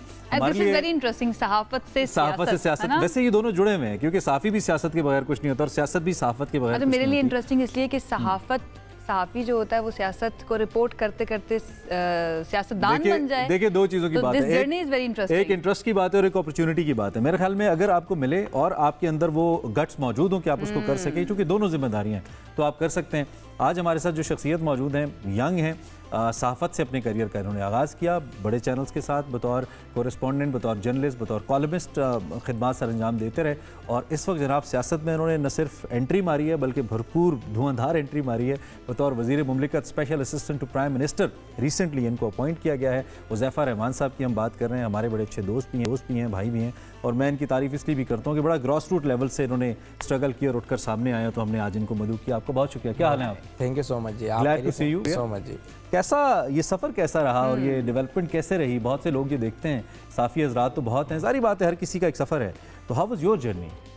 बस एक तवील सफ़र था आपके सामने है और चूँकि हमारा ताल्लुक जनूबी पंजाब से था और जनूबी पंजाब की एक रिवायत रही है कि वहाँ के सियासतदानों को ख़ुद भी ये नहीं पता होता कि उन्होंने आखिरी इलेक्शन किस टिकट पे लड़ा है। तो जर्नलिज्म का आपको पता है आगाज़ किया, कई मेरी स्टोरीज़ पे सुप्रीम कोर्ट ने सुमोटोज़ लिए। जी जी जी। मैं जब जंग और दी न्यूज़ के एडिटोरियल बोर्ड में गया एज अ कॉलमिस्ट जो है मैंने ज्वाइन किया, तो उस वक्त PMLN वाज इन पावर, तो हमने क्रिटिसाइज़ भी करते थे, उनको अप्रिशिएट भी करते थे। तो फिर इस दौरान हमने घोड़ा होकर घास से दोस्ती कर ली। अच्छा। और फिर उसकी कीमत हमने चुकाई। 2017 में जो 18 में नई हुकूमत आई तो उन्होंने फिर हमारे कॉलम्स बैन कर दिए और विक्टिमाइजेशन जिस किस्म की थी, तो बड़े आसान रास्ता था। एक तो ये था कि या तो आप अपना कलम जो है दूसरी साइड के ऊपर ले जाएं और अपने नज़रियात का सौदा कर दें, और एक ये था कि आप जो है स्टैंड ले लें। तो फिर हमने उस वक्त के ताकतवर लोगों को भी कहा कि नैब और FIA के डर से दोस्त नहीं छोड़े जाते, और फिर हमने ताल्लुक़ निभाया। अच्छा। वज़ीर आज़म साहब से भी और मियां नवाज शरीफ साहब से भी। उसकी बड़ी हैवी कॉस्ट भी पे की हमने। फिर आपको पता है फैमिली टोटल बिजनेस बैकग्राउंड है, क्योंकि साउथ पंजाब का सबसे बड़ा लैंड क्लेम हमारे ग्रैंडफादर जब इंडिया से माइग्रेट हुए ने अलॉट हुआ था। अच्छा। तो ज़रा हमारी हाउसिंग सोसाइटीज़, बाकी जो हमारी एग्रीकल्चर लैंड, उसको बड़ा विक्टिमाइज उन्होंने किया। लेकिन फिर ज़ाहिर है हालात चेंज हुए और प्राइम मिनिस्टर ने एक्नॉलेज किया इस बात को। ये बड़ी बात है कि उन्होंने इस बात को समझा कि एक बंदा जो है जिसका जनूबी पंजाब से ताल्लुक़ है, जहाँ पर हमेशा सरदार वडेरों का राज रहा और हर इलेक्शन में वो नई टिकट पर लड़ते हैं, वहाँ एक नज़रियाती दोस्त को, अब तो ज़रा मैं पार्टी का हिस्सा हूँ, उसको उन्होंने मौका दिया, अपनी कैबिनेट का हिस्सा बनाया। ये बड़ी बात है जी। और 26 करोड़ लोगों में से 6 या 7 टेक्नोक्रेट्स हैं, तो उसमें से यानी अगर आप देखा जाए तो 5 करोड़ पर एक नुमाइंदा उन्होंने अगर अपना बनाया। एतराज़ भी तो उठाते हैं ना लोग कि ये आप सहाफ़ी थे, जी जी, आप सहाफ़त करते करते उनके करीब हुए, जी जी, और शायद आपने उनके फेवर में कोई कोई स्टोरीज इस तरह से की होंगी जिसको एक्नॉलेज करते हुए आपको ये आई गॉट योर पॉइंट। आपने बड़ी जेन्युइन बात की। देखिए, एक तो ये है कि जर्नलिज्म मेन स्ट्रीम लाइन में बंदा कर रहा हो और फिर अपने कलम का इस्तेमाल कर कर आप कोई कैबिनेट का हिस्सा बन जाए, तो मैं समझती हूँ प्रोफेशनल डिसऑनेस्टी है। लेकिन अगर आपने 8 साल पहले अपना पीक का जो जर्नलिज्म कैरियर है, पाकिस्तान के जो सबसे मारूफ शो है जियो टेलीविजन नेटवर्क का, आज शाहजेब खानजादा के पहले 5 टॉक शोज में मैं एज अ गेस्ट हूँ, जो पहले 5 डेब्यू शोज हैं। तो मकसद ये कि ये मेरे जर्नलिज्म कैरियर मौजूदगी थी। अच्छा, ये जो नहीं, मैं वही अर्ज कर रहा हूँ। तो हमने इनकी वजह से फिर जब विक्टिमाइजेशन बर्दाश्त हुई, जर्नलिज्म को खैरबाद कह दिया, तो मैंने 2021 में जर्नलिज्म छोड़ दिया। तो इसलिए मैं समझता हूँ मैं उस कैटेगरी में फाल नहीं करता। हाँ, अगर मैं 2022, 23, 24 में इलेक्शन कैंपेन में पीएमएलएन को प्रमोट कर रहा होता, अपने चैनल्स पे इनको एज अ होस्ट बुला रहा होता इनके लोगों को, और एक नैरेटिव बिल्ड कर रहा होता, एडिटोरियल पॉलिसी के साथ डिसऑनेस्टी कर रहा होता, तो आपके सवाल जेन्युइन था। What do you think, what are the qualities इस पोजीशन तक पहुंचने के लिए क्या क्वालिटीज होनी चाहिए? देखिए, एक इंपॉर्टेंट बात तो है कि सबसे इंपॉर्टेंट चीज़ तो एजुकेशन है।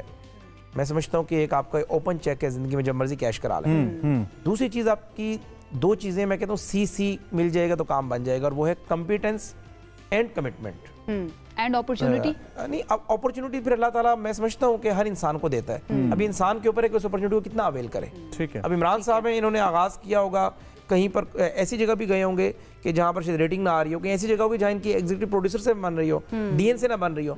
अल्लाह ने फिर करते करते आज ये माशाल्लाह सफेबल के एंकर्स में पहुंच गए। तो अपॉर्चुनिटी अल्लाह ताला हर इंसान को देता है, और ये डिपेंड करता है कि आप कैसे अवेल कैसे करते हैं। मैं जरा अब फॉर द टाइमिंग आप भूल जाएं कि आप कैबिनेट का हिस्सा है, मुझे जरा वो दोस्ती का लेवल देखना है। चूंकि आप मेरे साथ सोशल मीडिया पे भी हैं, तो शहबाज साहब आपकी शादी पे भी आ रहे मेंबर गए, प्राइम मिनिस्टर होते हुए गए और तोहफे ताइफ लेकर गए, और आपका एक बड़ी जबरदस्त केमिस्ट्री है मियां साहब से। तो क्या कॉमनैलिटीज है जी ऐसी जो? देखिए, एक तो नबी वसल्लम की हदीस है, नबी वसल्लम ने कहा कि रूह आलम अरमा में इकट्ठे थी। उन्होंने कहा जो जिसके दाएं था, नहीं, उन्होंने कहा जो जिसके दाएं था वो उसके दाएं है दुनिया में, जो जिसके बाएं था वो बाएं है, जो जिसके सामने था सामने, जिसके पीछे है पीछे है। बसा औकात होता है कि आपका बाप बेटे का ताल्लुक होता है, माँ बेटी का ताल्लुक होता है, लेकिन बन नहीं रही होती, खिटपिट चल रही थी, वो रूहें भी आलम अरमा में आमने सामने थी। तो एक तो हमारी केमिस्ट्री में समझता शहबाज साहब की हमारी मैच करती है, और ये ताल्लुक एक 2 वे ताल्लुक है। उसमें जाहिर है वो रिस्पेक्ट देते हैं, मोहब्बत प्यार देते हैं, और नरमी गर्मी भी चलती रहती है। बेहतर रोल क्या है मियां साहब का बतौर चीफ मिनिस्टर पंजाब? एक कामयाब मॉडल था उनका, उनकी मॉडल की बेस पे नून लीग इलेक्शन में कैंपेन करती रही और वोट्स भी लिए उसने। बतौर प्राइम मिनिस्टर जब पहली टर्म के अंदर मियां साहब आए तो इतने सक्सेसफुल उस लिहाज से नहीं रहे, चैलेंजेस बड़े थे, कुछ फैसले गलत हुए, फिर आपको पता है वो जो अदम एतमाद का वोट था उस पर बड़ी कंट्रोवर्सी थी, इलेक्शन में जाना न जाना। तो who do you think was a better prime minister, I mean better face कौन सा था इनका? देखिए, इंपॉर्टेंट बात तो ये है कि इमरान साहब, मैं अक्सर ये बात कहता हूँ कि शहबाज साहब ने जो 16 महीने की पीडीएम हुकूमत में जो पॉलिसीज़ मुतारिफ कराई थी, ये उसी के सम्राट थे। आपने निगरान हुकूमत में देखे, उसी के सम्राट अब नजर आ रहे हैं। देखिए, इकोनॉमी जो है ये डूबने में भी 2 से 3 साल लगाती है, खड़ी होने में भी 2 से 3 साल लगाती है। आपको याद होगा कि 19 के एंड में 20 में जब असद उमर को हटा दिया, तब इकोनॉमी बता रहे थे इंडिकेटर्स आपके डूब चुके हैं, लेकिन वो डूबते डूबते 22 बन गया था। अब 22 में जो इकोनॉमी खड़ी करना शुरू की थी शहबाज साहब ने, ये जो अभी अचानक आपने देखा कि महंगाई बढ़ने की शरह वो 1.5% पर आ गई है, इंटरेस्ट रेट 24 से 12 पर आ गया, आपके रिजर्व जो है 2-3 अरब डॉलर पर थे, अब 16-17 अरब डॉलर को टच करते हैं, उसके इर्द गिर्द राउंड फिगर पे चल रहे हैं। तो ये वही पॉलिसीज थी। इसमें नो डाउट कि शहबाज शरीफ बतौर चीफ मिनिस्टर, मैं अक्सर कहता था कि शहबाज शरीफ ने बतौर चीफ मिनिस्टर एक नया गवर्नेंस मॉडल मुतारिफ कराया, और एक वक्त आएगा कि शहबाज गवर्नेंस मॉडल में पाकिस्तान में PhD हुआ करेगी। वो गवर्नेंस मॉडल उसने दिया, यानी मरियम साहिबा भी उन्हीं के फुटप्रिंट्स को फॉलो कर रही हैं। मरकज में ज़ाहिर है मामला जरा डिफरेंट थे। Chief minister by the way, Maryam बेहतर चीफ मिनिस्टर है या शहबाज साहब बेहतर चीफ मिनिस्टर? देखिए, शहबाज साहब का एक बड़ा लीडिंग रोल है। शहबाज साहब को अभी तक तो पाकिस्तान में किसी ने कम्पीट नहीं किया बतौर चीफ मिनिस्टर। अच्छा, अब मरियम साहिब उनके फुटप्रिंट्स को फॉलो भी कर रही है, मेहनत भी बहुत कर रही है, और अगर इस तरह चलती रही तो जाहिर है अगर उन्होंने बेंचमार्क बुज़दार को नहीं बनाया, बेंचमार्क परवेज लाई को नहीं बनाया, उन्होंने डे अव्वल से कहा कि मेरा बेंचमार्क शहबाज शरीफ है। बुरे चीफ मिनिस्टर थे आपके इलाके? मैं तो समझता हूँ बुज़दार साहब नुमाइंदे थे, साउथ की ना अच्छे थे ना बुरे थे, वो चीफ मिनिस्टर थे ही नहीं। चलिए, लेट्स टॉक अबाउट यू। आपके क्या प्लान्स है बतौर मुआविन खुसूसी प्राइम मिनिस्टर के? देखिए, पीएम साहब ने मुझे जिम्मेदारी दी है as a state minister national heritage and culture की। तो मैं तो ये समझता हूँ कि हम सब जितने भी लोग हैं जो शहबाज साहब की टीम में है, मैं अक्सर शहबाज साहब से कहता हूँ, मैं कहता हूँ जी हम सब आपके PSOs हैं, रोल चेंज होता रहता है, मकसद तो ये है कि उनके मफाद को वॉच करना है। अब जाहिर है कि अगर नेशनल हेरिटेज एंड कल्चर एक बड़ी वजारत है जो कि इग्नोर्ड रही, उस तरह स्ट्रीम लाइन वाली वजारत है नहीं, हमारी मीडिया में भी इतनी हाईलाइट नहीं हुआ। तो इसमें अगर हम काम कर लें, अपना लोक वर्षा को प्रमोट कर लें, कल्चर डिप्लोमेसी मेरा इरादा है कि हम कल्चरल डिप्लोमेसी स्टार्ट करें। यानी जिस तरीके से आपके जितने सवालत खाने हैं जो कि विद अदर कंट्रीज नहीं, हम पाकिस्तान के अंदर जितने आपके हाई कमीशन हैं उनके नेशनल डे के ऊपर एम्बेसीज हैं, हम अपना हमारे पास 2000 लोक वर्षा के फनकार हैं। एक फनकार हम हर एम्बेसी को कहें कि हम आपके नेशनल डे के ऊपर आपको एज अ ग्रेटेस्ट भेजा करेंगे। एक तो वो जाएगा अपने फन का मुजाहरा करेगा, अगर क्लिक कर गया तो उसे बाहर भी भेजेंगे। एक तो आपकी ज़ाहिर है उसके अपने जो जिंदगी है वो बेहतर होगी, दूसरा आपका कल्चर प्रमोट होगा। फिर आपकी हेरिटेज की बहुत सारी साइट्स हैं, उनको हम चाहते हैं कि हम बेहतर करें क्योंकि it is linked with the tourism. मैं ये पूछने की प्रिजर्व करने के लिए कल्चरल प्रिजर्व भी करेंगे और ज़ाहिर है टूरिज्म की मिनिस्ट्री जो है मरकज में डिमोलिश हुई, अबॉलिश हो गई 2010 के बाद जब 18 अमेंडमेंट आई, तो उसका कुछ हिस्सा इसी वजारत के साथ जुड़ा हुआ है। तो पूरी दुनिया में आपको पता है कि हम थर्ड वर्ल्ड कंट्री हैं, इसलिए यहाँ पर आपको इत्तलात या बाकी वजारतों का नाम पता होगा। अमेरिका के वज़ीर इत्तलात का नाम ही नहीं पता होगा आपको, बरतानिया के वज़ीर इत्तलात का नाम इतनी बड़ी काबीना भी नहीं, वहाँ टूरिज्म उसका भी मैं आपको जवाब देता हूँ। बड़ा आपने जेन्युइन सवाल किया, वहाँ इससे भी बड़ी काबीना होती है। अच्छा, लेकिन जवाब मैं आपको देता हूँ। तो वहाँ टूरिज्म जो है उनकी इकोनॉमी टूरिज्म पे बेस कर रही है, तुर्की की इकोनॉमी टूरिज्म पे बेस कर रही है, तो टूरिज्म में काम होना चाहिए। अब जो आपने कहा इतनी बड़ी काबीना नहीं होती, हमारे पास तो अगर 35 डिवीजन हैं या 34 डिवीजन हैं, हर अगर आज हम डिवीजन खत्म कर दें तो मीडिया क्रिटिसाइज करेगा कि जी आप नौकरियां खत्म कर रहे हैं, बेरोजगार फैला रहे हैं। हर डिवीजन में एक वजीर मौजूद होता है, फेडरल मिनिस्टर, उसका PSO भी होता है, उसका डायरेक्टर स्टाफ भी होता है, उसका सेक्रेटेरिएट भी होता है। अगर हम वहाँ वजीर नहीं लगाते, वो सब लोग तनख्वाहें ले रहे होते हैं लेकिन कप्तान मौजूद नहीं होता, इस्तेदाद कार मुतासिर होती है। अगर आपकी 35 वजारतों में वजीर आजम ने 35 फेडरल मिनिस्टर और 35 स्टेट मिनिस्टर या 20 वजारतें 20 फेडरल मिनिस्टर 20 स्टेट मिनिस्टर लगाए हैं और उससे आपने तजावुज किया है, फिर तो आपका क्रिटिसिज्म बनता है। नहीं तो आपको लगता है कि ज्यादा अगर मिनिस्टर्स होंगे तो ज्यादा बेहतर तरीके से काम होगा? ज्यादा बात नहीं है, इसमें बात असूल की है।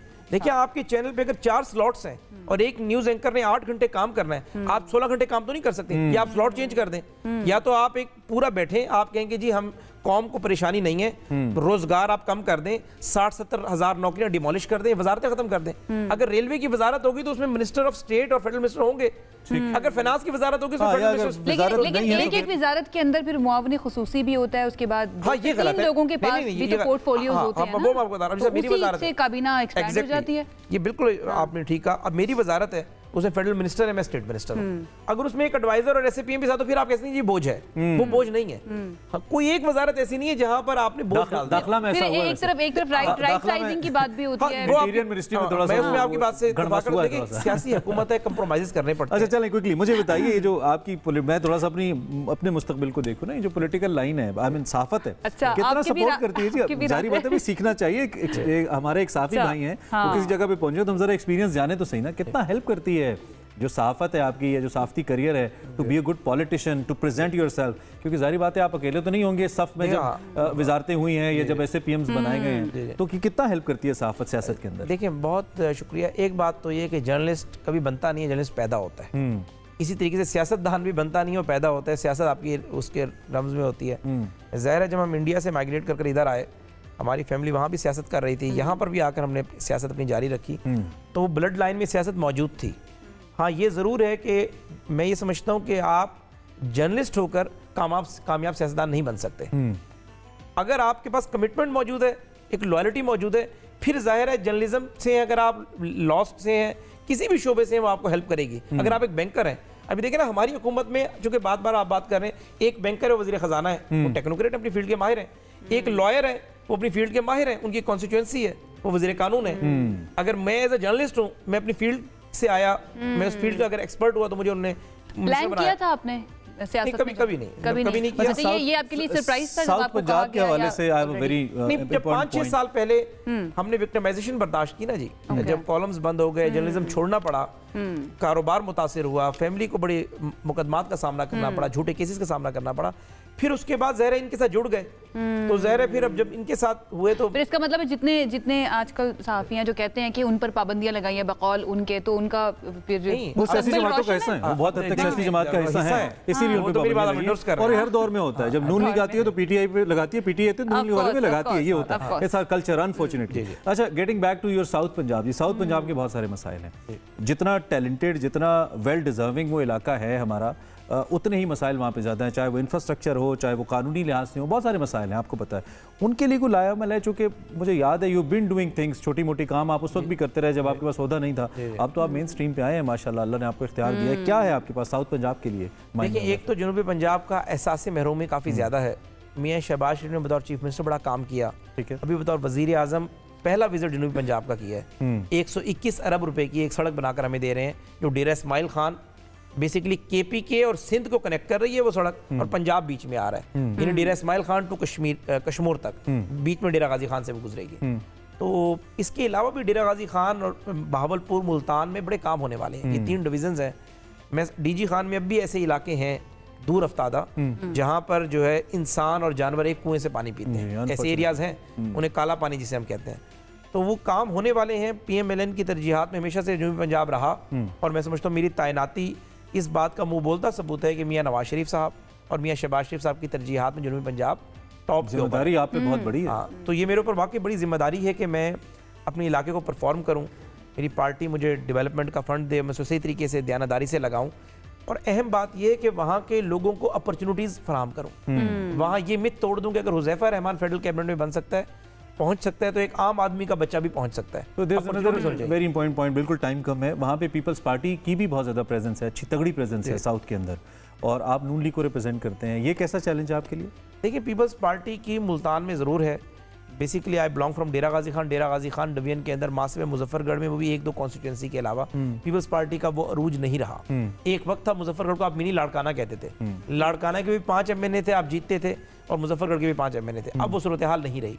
शहबाज साहब ने जो परफॉर्मेंस दी ना जी 8 से 13 तक, उसने और दूसरा यूसुफ गिलानी साहब की उस वक्त की हुकूमत ने अपने इलाके को उस तरीके से इग्नोर किया और डिलीवर नहीं कर सके। उसने पीपल्स पार्टी का जनूबी पंजाब में बट्ठा बिठा दिया, वरना नो डाउट पीपल्स पार्टी जनूबी पंजाब में मजबूत जड़ें रखती थी, लेकिन आज पीपल्स पार्टी की वो जड़ें नहीं है। गिलानी साहब देखें, खुद भी 2013 के बाद अब 2023 में अब असेंबली में पहुंचे हैं 10 साल बाद। तो पीपल्स पार्टी की वो जड़ें नहीं है, लेकिन हाँ ये है कि कदरे अपर पंजाब की निस्बत वहाँ पर पार्टी की सूरत हाल जरा बेहतर है। चले, साउथ पंजाब के लोगों की फिर बड़ी उम्मीदें हैं आपसे।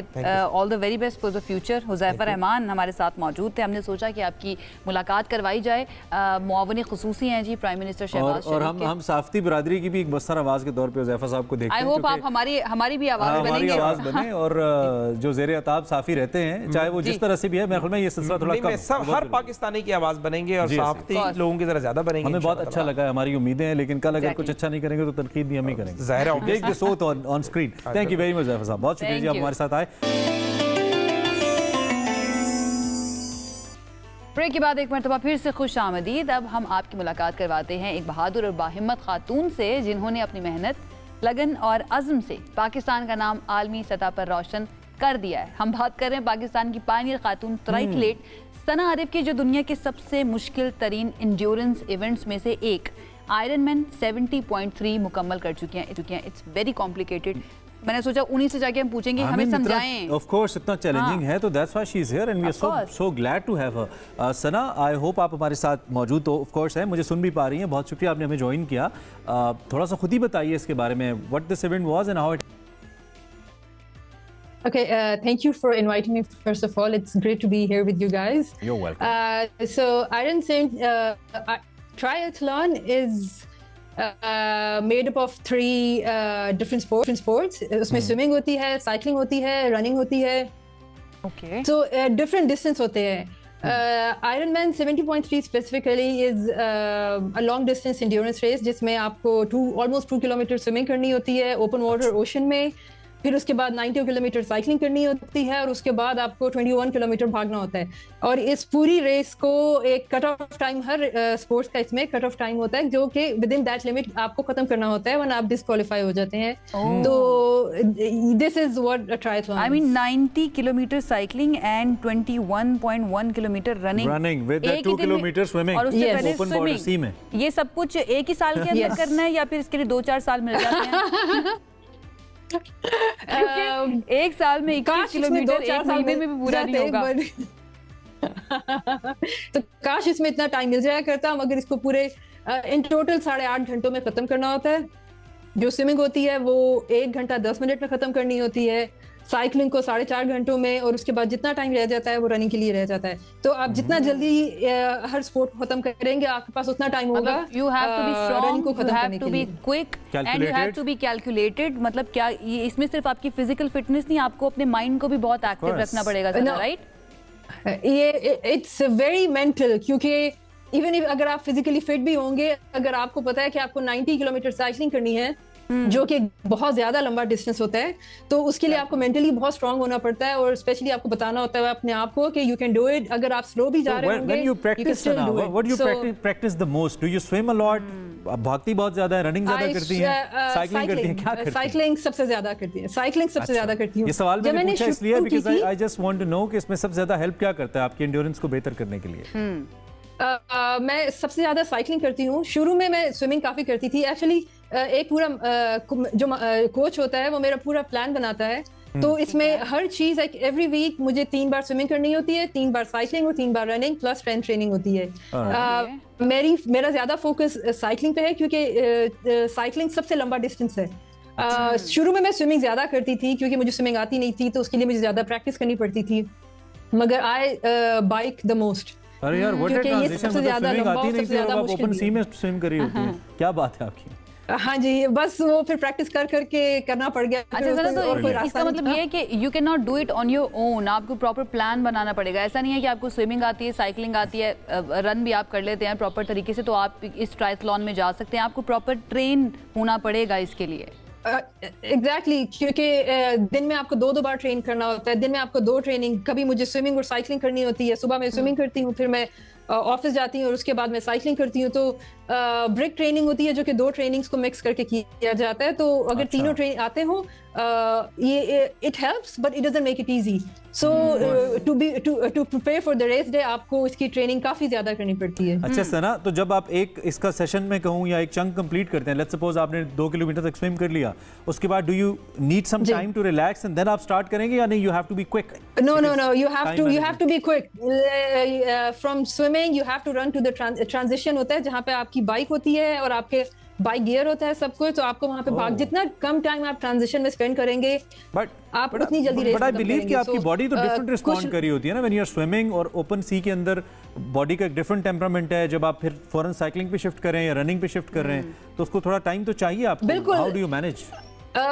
ये इसीलिए देन हम लोग ट्रेनिंग करते हैं, क्योंकि ट्रेनिंग में भी हम लोग इस चीज को रेप्लिकेट करते हैं, जिसमें हम लोग 1 किलोमीटर स्विमिंग करके इंस्टेंटली हम लोग भाग के बाइक पकड़ेंगे, ट्रांजिशन को भी ट्रेन करते हैं, अपनी ट्रांजिशन के लिए भी ट्रांजिशन को भी बिल्कुल सही। ट्रांजिशन के लिए बिल्कुल रूटीन के बारे में बताइए। एक तो कितना टाइम लगा आपको इस ट्रायथलॉन के लिए तैयारी करने में, और दूसरा ये कि नॉर्मल रूटीन जो है सना की वो कैसी होती है?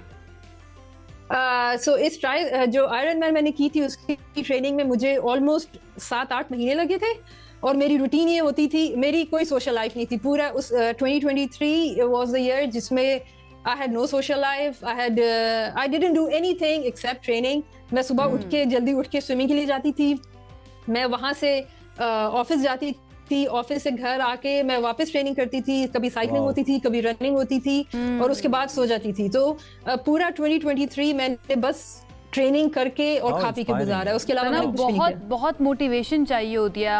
हमारी तरह के कुछ लोग तो ऐसे होते हैं जिनको बेड से निकलने के लिए भी मोटिवेशन चाहिए होती है, उनके पानी नहीं पी रहे होते, किसी को कह रहे होते हैं बहन को या भाई को कि प्लीज पानी पिला दो। ये मोटिवेशन आपको कहाँ से मिलती है? मोटिवेशन से ज्यादा I think it was discipline. तो मेरे पास मोटिवेशन सारा टाइम तो होती नहीं थी, मुझे सोना मैं चाहती थी कि मैं सोऊं, मैं थोड़ा ज्यादा 1-2 घंटा और सो जाऊं, या जब मैं ऑफिस से वापस आती हूँ तो मैं थोड़ी देर आराम से बैठ जाऊं।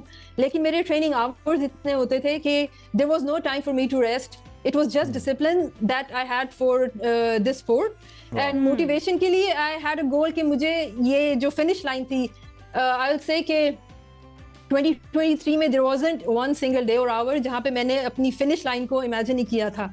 मुझे पता था आयरन मैन फिनिश लाइन कैसी होती है, मैं उसके बारे में सोचती थी, और you manifested it basically। वही मेरी मोटिवेशन थी कि I have to do it। अच्छा सरा, जो आपका रनिंग और साइकिलिंग ट्रैक है, exactly have you trained yourself in Pakistan? थोड़ा समय बताइए। जो आपका रनिंग या साइकिलिंग ट्रैक है वो जारी बात है प्रोफेशनल से तो फर्क होता है जिस पे आप प्रैक्टिस करते हो, तो was it there for you? So मैंने ये पूरी जो प्रिपरेशन थी मेरी, मैंने कुवैत में की थी, क्योंकि मैं कुवैत में उतरी हूँ, तो वहाँ पे सी वॉज इजीली अवेलेबल, मेरे घर के बहुत पास है।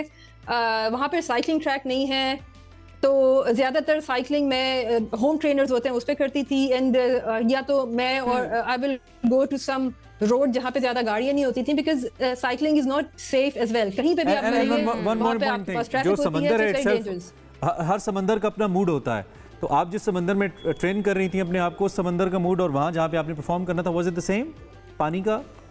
नो, सो कुवैत का तो ये होता है कि प्रेडिक्ट नहीं कर सकते कि किस दिन कैसा समुद्र का मूड होगा। सो कभी हम लोग जाते थे तो बहुत वेव्स होती थी, कभी हम जाते थे फ्लैट होता था। तो कुवैत का बेसिकली ज्यादातर फ्लैट ही होता था।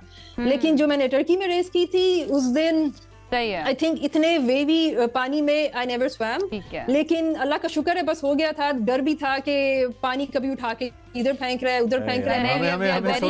हमें सोच के डर लग रहा है, आप तो करके आ गई हैं। लेकिन मानिए बहुत ही अच्छा लगा आपसे जान के। और फ्यूचर का क्या प्लान है आपका? अब फ्यूचर का मेरा प्लान है, तो फर्स्ट ऑफ ऑल मेरा प्लान तो ये है कि ये रेस बहुत एक्सपेंसिव होती है, so I need to get started with my business which is under planning of sports clothing and adaptive clothing. Did you have any sponsor for this so far, Sana? Sponsor नहीं था आपके पास कोई? I have a sponsor for my race registration. It's a brand in Kuwait, Pro Sports. उन्होंने मुझे इस race के लिए sponsor किया हुआ है। But overall the race is so expensive कि I don't think anyone can sponsor you fully for the race. If you get someone who sponsors you fully for the race, amazing. चले, हमारी best wishes आपके साथ हैं और हम appeal भी करते हैं, इफ समबडी इज वाचिंग जो इंटरनेशनल एथलीट्स को सपोर्ट करे तो यू डिजर्व इट एक्चुअली, क्योंकि आपका काम बोल रहा है, आप एक बेहतरीन एथलीट है जिन्होंने पाकिस्तान का नाम, अपना नाम रोशन किया। Thank you very much. जब भी आप इस्लामाबाद आए please be our guest in the studio. अच्छा अब ये बताएं, अब आपका मेरा मूड इतनी अच्छी एनर्जी वाली बातें सुन के तो अब चाय का तो नहीं है बिल्कुल, लेकिन चाय का नेक्स्ट सेगमेंट चाय पे हमारे पास सेगमेंट जो है वो हमारा चाय पे है, क्योंकि होता ये है कि इफ्तार के बाद ना नमाज पढ़ ली और उसके बाद सबसे पहले ये चीज होती है कि यार कोई चाय बना देना। नशा है जी, एडिक्शन तो एडिक्शन है, मशरूब मशरिक इसको कहा जाता है, और कहते हैं कि इफ्तार के बाद चाय बनाने वाला सीधा जन्नत में जाएगा। और वाहिद हलाल नशा भी कहते हैं इसको कुछ लोग। रेहान भाई कराची में है, कराची सी व्यू पे गए हैं और कुछ चाय उन्होंने एक्सप्लोर की, अच्छे वाली, कड़क वाली, जबरदस्त किस्म की। क्या है जरा रेहान भाई की जुबान से सुनते हैं। बात भी किया वहाँ पे।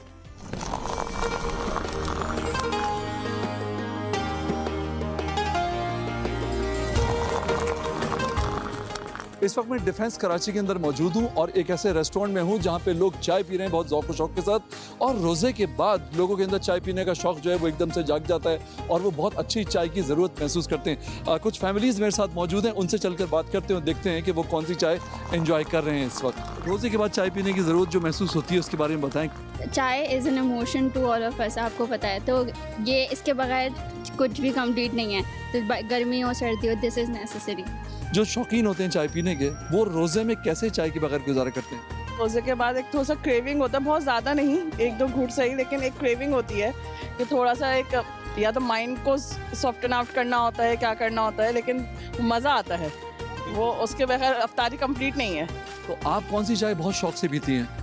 नॉर्मल आज बाहर हैं तो पठान की चाय, कराची वालों की पठान की चाय तो ज़रूरी होती है ना। क्या बात है, पठान की चाय चूँकि स्ट्रॉन्ग होती है और एकदम सारे बल्ब जो है ना वो रोशन कर देती है, जला देती है, इसलिए कराची वाले जो हैं वो पठान की चाय जो है पीना बहुत पसंद करते हैं। मेरा गुजारा कड़क चाय के बगैर नहीं होता। जानना चाहता हूँ कि चाय पीने से लोग क्या महसूस करते हैं?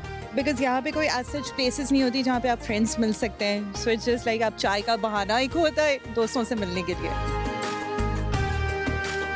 एक और फैमिली यहाँ पे बैठी हुई है, इनसे बात करते हैं कि ये किस तरह की चाय पीने आए हैं और कैसी चाय को एंजॉय करते हैं। इफ्तार के बाद जो है हम एंजॉय करते हैं यहाँ की इलायची T, which is there speciality, तो वो हम पीने आए हैं अपनी फैमिली के साथ। एक्चुअली इसका कैफीन जो है हमें स्टिमुलेट करता है, पढ़ने के लिए पीती हूँ, ये सारे फायदे हैं चाय के। और ये बताइए कि आप जो है किस तरह की चाय बहुत ज़्यादा शौक से पीना पसंद करते हैं? मैं कड़क चाय, स्ट्रॉन्ग चाय चाहिए, खासतौर पे इफ्तारी के बाद जो मज़ा उसका आता है ना स्ट्रॉन्ग चाय का, वो कहीं नहीं मिलता। बहुत ज़्यादा स्ट्रॉन्ग चाय नहीं पसंद, और मीठी, उसमें जो चीनी है वो ज़्यादा हो तो मज़ा आता है चाय का, वरना मैं नहीं पीता। खा चाय पीने वालों से क्या मैसेज देना चाहेंगे?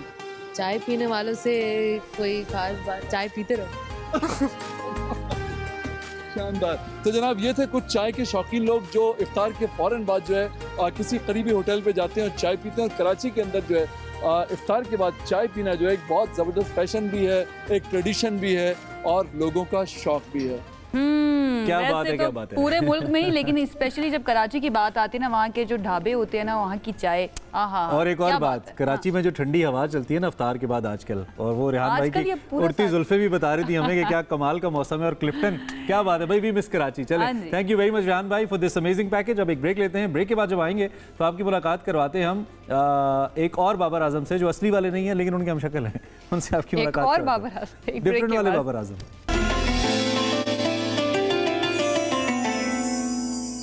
रमज़ान और हम एक मरतबा फिर से आपको खुशामदीद कहेंगे। और ब्रेक पर जाने से पहले इन्होंने पर्चा लीक कर ही दिया था कि हम आपकी मुलाकात किससे करवाने लगे। आजकल सोशल मीडिया पर जो है बहुत ज़्यादा वायरल हुए असली वाले तो हमें मिले नहीं, वकास असली वाले हैं नहीं यहाँ पर, वो उम्रा करने के लिए गए हैं। तो बाबर आजम के हम शक्ल हम कह सकते हैं मोहम्मद वकास, वो आज हमारे साथ मौजूद हैं। उनसे ज़रा हम बात करते हैं कि कैसा महसूस करते हैं वो बाबर आजम का। वकास बड़े मशहूर हो गए चैंपियंस ट्रॉफी में, ये क्रिकेट ग्राउंड में गए, लोगों ने सेल्फियाँ खिंचवाना शुरू कर दी, सिक्योरिटी का मसला बन गया। सिक्योरिटी वालों ने कहा कि भाई आप प्लीज गायब हो जाएं, जरा लोग बाबर आजम समझ के आ रहे हैं। तो हमने कहा जरा ये वाला फेम कैसा लग रहा है इनको, कैसा एंजॉय करें, जरा वकास से गपशप करते हैं। वकास क्या हाल है, ठीक ठाक हैं आप? अल्हम्दुलिल्लाह मैं ठीक ठाक, आप सुनाएं कैसे हैं? मुझे बताएं ये ग्लासेस आप उतारते भी हैं या हमेशा लगाए रखते हैं to look like Babar Azam? नहीं उतारता भी हूँ, बस वैसे ज्यादा लगाए रखता हूँ अब तो। अच्छा ये फिर आपने ना जब आपको लगा कि आप बाबर आजम की तरह लगते हैं तो आपने हेयर स्टाइल भी वैसा, ग्लासेस भी वैसे, उसके बाद बियर्ड भी वैसी, ये खुद आपने जानबूझ के करवाई? नहीं, ये शुरू से नेचुरली है हर चीज। तो अब मैं सिर्फ कटिंग वगैरह उनसे करवाता हूँ जो बॉबी भाई हैं लाहौर के, जो बाबर आजम जहाँ से कटिंग करवाते हैं, बस कटिंग वहीं से करवाता हूँ, उसके अलावा बिल्कुल कुछ उनको कहते हैं जरा जैसे बाबर ने रखे हुए ना आजकल वैसे कर दो बाल। नहीं वो बना बनाया बाबर है, वैसे ही वो बना बनाया बाबर है, बस बैठ जाता होगा, वो बॉबी को भी पता ही होगा। यार जबरदस्त है ये फील कैसी है किसी स्टार की तरह थी? बाबर इतने बड़े स्टार हैं, बहुत बड़े बैटर हैं दुनिया के, अभी थोड़ी आउट ऑफ फॉर्म है लेकिन बहुत बड़े बैटर हैं। कोई फायदा होता है, मैं ये पूछना चाहूँ, कोई फायदा होता है किसी स्टार के लुक लाइक होने का वकास? बिल्कुल, अब तो बहुत ज्यादा फायदा हो रहा है। 6 से 7 दिन पहले जिंदगी बिल्कुल भाई आप किसी रेस्टोरेंट में गए हो, आपसे बिल ना लिया हो, छोटे फायदे, करोड़ों अरबों की बात करें। जी वकास प्लीज। मैं कह रहा हूँ अब तो बहुत ज्यादा फायदा होता है। 7-8 दिन पहले लाइफ बिल्कुल चेंज थी, वायरल होने के बाद 7-8 दिन बाद अब तो बिल्कुल लाइफ चेंज है।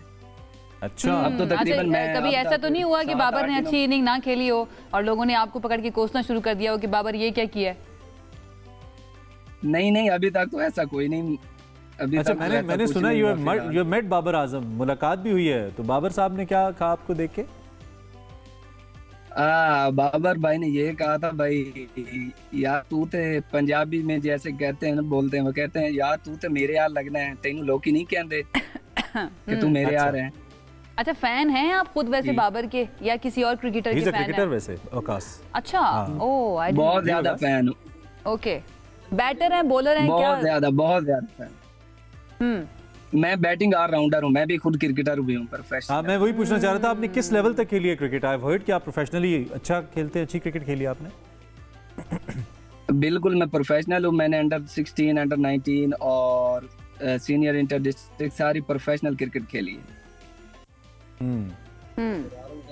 सही है, ठीक है। अच्छा तो फिर क्रिकेट में ही आगे परस्यू करने का इरादा है करियर को या फिर कुछ और करना है? फिलहाल तो क्रिकेट में ही मेहनत कर रहे हैं, अल्लाह पाक बाकी खैर करेगा इंशाल्लाह। मेहनत कर रहे हैं, हमारे हाथ में मेहनत करना और अल्लाह पाक इसका सिला देगा। राइट वकास, किसी लड़की ने अप्रोच किया हो बाबर समझ के और फिर जब पता चला हो तो कहा जाओ मैं तो बाबर समझ के आई थी, ऐसा हुआ कभी? ऐसा कभी नहीं हुआ, लेकिन अब बहुत ज्यादा लड़कियां राब्ता करती हैं, बहुत ज्यादा मैसेजेस आते हैं अब वैसे। अच्छा कैसा लगता है वकास जब लड़कियों के मैसेज आते हैं? बैठे बैठे बाबर हो गए। ये बिल्कुल 7-8 दिन पहले कुछ नहीं था, क्योंकि मैं सोशल मीडिया यूज नहीं ना करता था 3 मंथ पहले। चले Waqas, it was a good lighter note वाला इंटरेक्शन, आपसे अच्छा लगा बात करके। You look like a star और अच्छा लगा हमें बात करके। All the best for future, अगर क्रिकेट परस्यू करें हो सकता है कल आप ही हमारे सामने पाकिस्तान के टॉप ऑर्डर बैटर बन के बैठे और आपसे बात कर रहे हो। Exactly, thank you so much Waqas हमारे साथ मौजूद। आजम के हम शक्ल और बातचीत करके भी अच्छा लगा और आपको बड़ा बार ये होता है कि लड़कियां मैसेज कर रही हैं या नहीं कर रही हैं। आप एक स्टार क्यों बनते हैं? To enjoy that stardom and fame. This is the part of that fame, Ayesha. आपको मिलेगा ना, फिर मैं आपसे पूछूंगा। कोई स्टार अभी आता ना तो फिर उससे भी हम पूछेंगे। आगे बढ़ते हैं, हमारे पास इंटरेस्टिंग स्टोरीज है बिकॉज़ हमने आगे बढ़ना है, टाइम बहुत कम है। लाहौर में एक सिख दुकानदार हैं दर्शन सिंह साहब, रमजान के मुकद्दस महीने में रोजाना सैकड़ों अफराद के लिए इफ्तारी का एहतमाम करते हैं। अरे वाह, माशाल्लाह माशाल्लाह, सुभान अल्लाह, इसके ऊपर कहना चाहिए। दर्शन सिंह जो है ना वो कई सालों से ये खिदमत सर अंजाम दे रहे हैं और उनके इफ्तार से रोजाना 500 से 600 लोग मुस्तफीद भी होते हैं। कितना नेक काम है, कितना नेक। और देखें बाकी इनके जो दोस्त अहबाब है ना, जो सिख कम्युनिटी के बाकी लोग हैं, वो भी साथ लगे हुए, वो भी साथ। तो माशाल्लाह ऐसी मिसालें जरूर होनी चाहिए, हर मजहब के लिए होनी चाहिए। इंसानियत सबसे बड़ा मजहब है, जाहिर बात है हम सब अपने अपने मज़ाहिब जो भी मानने वाले हैं सबका एहतराम है। सरदार जी भाईचारा हमें नजर भी आता है, स्पेशली रमजान के दौरान। आपको लंदन लिए चलते हैं जहाँ पर एक नौजवान फलस्तीनी परचम थामे बिग बेन टावर पर चढ़ गया। बाकी इंशाल्लाह जरूर जाएंगे, कोई नहीं। अच्छा, इस वाक़े के बाद रेस्क्यू टीमें जो हैं वो मुल्हिका सड़कें बंद करके वहाँ पर पहुँच गई हैं और नौजवान को उन्होंने उतारा नीचे। नौजवान का मकसद ये है, वो कहता है कि फ़लस्तीन के साथ मैं इजहार यकजहती करना चाहता हूँ और बरतानवी कवानीन में इस्लाहात होनी चाहिए, इसलिए वो बिग बेन टावर पर अपने मुतालबात को मनवाने के लिए वो बेसिकली अपना एहतजाज रजिस्टर करवा रहे थे। सो ये मनाजिर भी कुछ हम आपको दिखा रहे हैं। फ़लस्तीनी जिनके ऊपर इस वक्त भरपूर मजालिम जारी हैं इसराइल के, यकीनी तौर पर उनकी आवाज़ हर सतह पर उठाई जानी चाहिए और हम आपसे भी अपील करते हैं कि जहाँ पर भी मुमकिन हो कम से कम सोशल मीडिया पर ज़रूर आवाज़ उठाएं। अभी तो ऑस्कर्स के दौरान भी फ़लस्तीन के लिए आवाज़ उठाई गई है और एक डॉक्यूमेंट्री जो एक फ़लस्तीनी लड़के के ऊपर बनाई गई है उसको भी ऑस्कर मिला है। तो दुनिया को एहसास हो रहा है, दूर नहीं है इंशाअल्लाह जो दुनिया के सामने आएंगे और कितना बड़ा जेनोसाइड किया गया है, लाखों फ़लस्तीनियों को शहीद किया गया है। तो हम भी अपने तौर पर ये कोशिश करें, जहाँ जहाँ हम उठा सकते हैं आवाज़ फ़लस्तीनी बहन भाइयों के लिए उठाएं। और वो एक बड़ा ज़बरदस्त एक वीडियो भी वायरल हो रही है कल से, Gaza is not for sale, आपने देखा होगा, ड्रोन के जरिए पैलेस्टीनियंस ने वो किया। तो ट्रंप के जो इरादे हैं उनको लेकर बहरहाल ये एहतजाज था जो मैं आपको दिखाया। आखिर में हम एक और स्टोरी है हमारे पास, आपने बात किया तो ट्रंप के बारे में, अमेरिका से है, तो वो साइंसदानों और डॉक्टर्स और इंजीनियर्स के हवाले से आपको बताएं और मुख्तलिफ तलबा ने जो डोनाल्ड ट्रंप साहब है उनकी इंतजामिया की जानिब से जो तहकीकी बजट है ना, इसमें कटौतियाँ हुई आपको पता है, और सेहत आमा के इदारों की बंदिश हुई है, सियासी तरक्की की राह में रुकावटों के खिलाफ मुजाहरे किए और बहुत बड़ी तादाद में। ये एहतजाज वाशिंगटन में हुआ है, न्यूयॉर्क में हुआ है, बॉस्टन, शिकागो और विस्कॉन्सिन समेत कई शहरों में हुआ है। और वो कहते हैं कि साइंस को जिंदा रहने दो, साइंस जो है ना वो जरूरी है, साइंस के फंड बस आयशा ये अभी आगाज है, आगे आगे देखिए जब तक ट्रंप है होता है क्या। एक ब्रेक लेते हैं, ब्रेक के बाद आपको ज्वाइन करेंगे। कीप वॉचिंग रमजान और हम खुशामदीद आपको एक मरतबा फिर इस उम्मीद के साथ कि इस्लामाबाद और लाहौर के रहने वाले या उसके मज़ाफ़ात में रहने वाले अपना रोज़ा इफ्तार कर चुके हैं। आपको खुशामदीद कहते हैं एक बार फिर। इस्लामी तारीख़ और उसमें मौजूद अहम शख्सियात के हवाले से उनसे आपके तारुफ़ का एक सिलसिला है या उनको याद करने का एक सिलसिला है। बहुत सारी ऐसी शख्सियात होती हैं जो अपने वक्त से आगे का सोचती हैं और कई ऐसी शख्सियात गुजरी हैं। ख़ास तौर पे अगर हम इस्लामिक हिस्ट्री की बात करें, नज़रियात या तहकीकात की बात करें, तो उनकी नज़रियात या उनकी जो तहकीक थी उस वक्त वो कई सदियों की इंसानियत के लिए मशाल राह बनी। ऐसी एक शख्सियत अबू अली अल हसन बिन अब्दुल्ला इब्न सीना की है, जिन्हें दुनिया शेख और रईस के लक़ब से जानती है। इब्न सीना सिर्फ एक तबीब नहीं थे, जैसे कि हम सभी शख्सियात के बारे में बात करते हैं, एक फ़लसफ़ी थे, रियाजीदान थे, फ़ल्कियात दान थे और साइंसी उलूम के माहिर भी थे। इनके बारे में हमने अच्छा वैसे कुछ रह नहीं गया था इन तमाम शख्सियात के लिए, ये सब शोबाजात जो है उनके अंदर वो काम करते थे। उनकी इल्मी खिदमात ने न सिर्फ इस्लामी दुनिया बल्कि मगरिब में साइंस और फ़लसफ़े को बहुत ज़्यादा मुतासर किया। 980 ईस्वी में बुखारा जो कि मौजूदा उज़्बेकिस्तान है उसमें पैदा होने वाले इब्न सीना ने अपनी गैर मामूली जहानत की बदौलत 10 साल की उम्र में ही कुरान पाक हिफ्ज़ कर लिया था। उसके बाद 16 साल की उम्र में उन्होंने मास्टर कर लिया था मेडिसिन में, फ़िलासफ़ी, एस्ट्रोनॉमी। 18 साल की उम्र में फ़िज़िशियन बन गए थे और एक जो वहाँ के राजा थे, बादशाह थे, उनकी जान भी बचाई थी। और तो इतनी कम उम्र में ये सब कुछ कर लिया था। आजकल 16 साल के बच्चों का मूड ही जगह पे नहीं आता, वो उनको पता नहीं होता कि पिज़्ज़ा फ्लेवर कौन सा मुझे पसंद है, पता नहीं होता मुझे क्या खाऊं, रील्स को भूल गए हैं। हाँ, रील्स देख रहे हो। अच्छा खैर, हमारे साथ मौजूद है डॉक्टर खुर्रम इलाही, हर रोज हमारे साथ मौजूद होते हैं and we are grateful for that. एतवार को भी मौजूद हैं। Thank you so much Khurram, कैसे हैं आप? ठीक ठाक हैं। अच्छा, ये मैं जितनी भी शख्सियात हैं इन्होंने बड़ी यंग एज के अंदर ये सारी अचीवमेंट्स हासिल की, तो हम इनको क्या आगे प्रोडिजीज थे ये अपने टाइम के? बिल्कुल अपनी ज़माने के ये प्रोडिजीज थे और इनके वालिद ने बहुत कम उम्र में इनकी तरबियत करनी शुरू कर दी थी। हैरानी की बात देखिए, अगर हम आपकी बात का तसलसल दें, 10 साल में हिफ्ज़ किया, 16 में आप जी मौलिज बन गए, 20 साल में आपने एक ऐसी किताब लिखी जो 600 साल तक निसाब के तौर पर यूरोप में पढ़ाई जाती रही। अच्छा। फॉर 600 ईयर्स इब्न सीना की हुक्मरानी कायम रही तिब के शोबे में। और आप देखें कि आज से 1200 साल पहले एक आदमी बात कह रहा है कि अगर तुमने इलाज करना है किसी का और वो मुश्किल है, सर्जरी होनी है, इसे बांधो मत। उससे पहले बांध कर इलाज किया जाता था अगर सर्जरी करनी हो। तो इन्होंने एनेस्थीसिया की बहस को छेड़ा और एनेस्थेटिक मेथड्स बनाए जिसमें ये ऐसी जड़ी बूटी लगा के जिससे लोग बेहोश हो सकें, वो पहले सुंघा देते थे तो लोग थोड़े नम हो जाते थे, और जगाने के लिए सिरके का इस्तेमाल करते थे। अच्छा। अब ये इतनी इंटरेस्टिंग इन्फॉर्मेशन है कि एनेस्थीसिया जो इतनी मॉडर्न डिबेट में शामिल हुआ वो 1200 साल पहले पूरा एक शोबा बन गया, पूरा एक शोबा बन गया। उसको इन्होंने बहुत अच्छे तरीके से इस्तेमाल किया। और आप देखें कि जो प्लेसिबो इफेक्ट है, जो हम कहते हैं कि अगर हम मरीज को यकीन दिला दें कि उसका इलाज हो रहा है तो शिफा की रफ्तार तेज़ हो जाती है।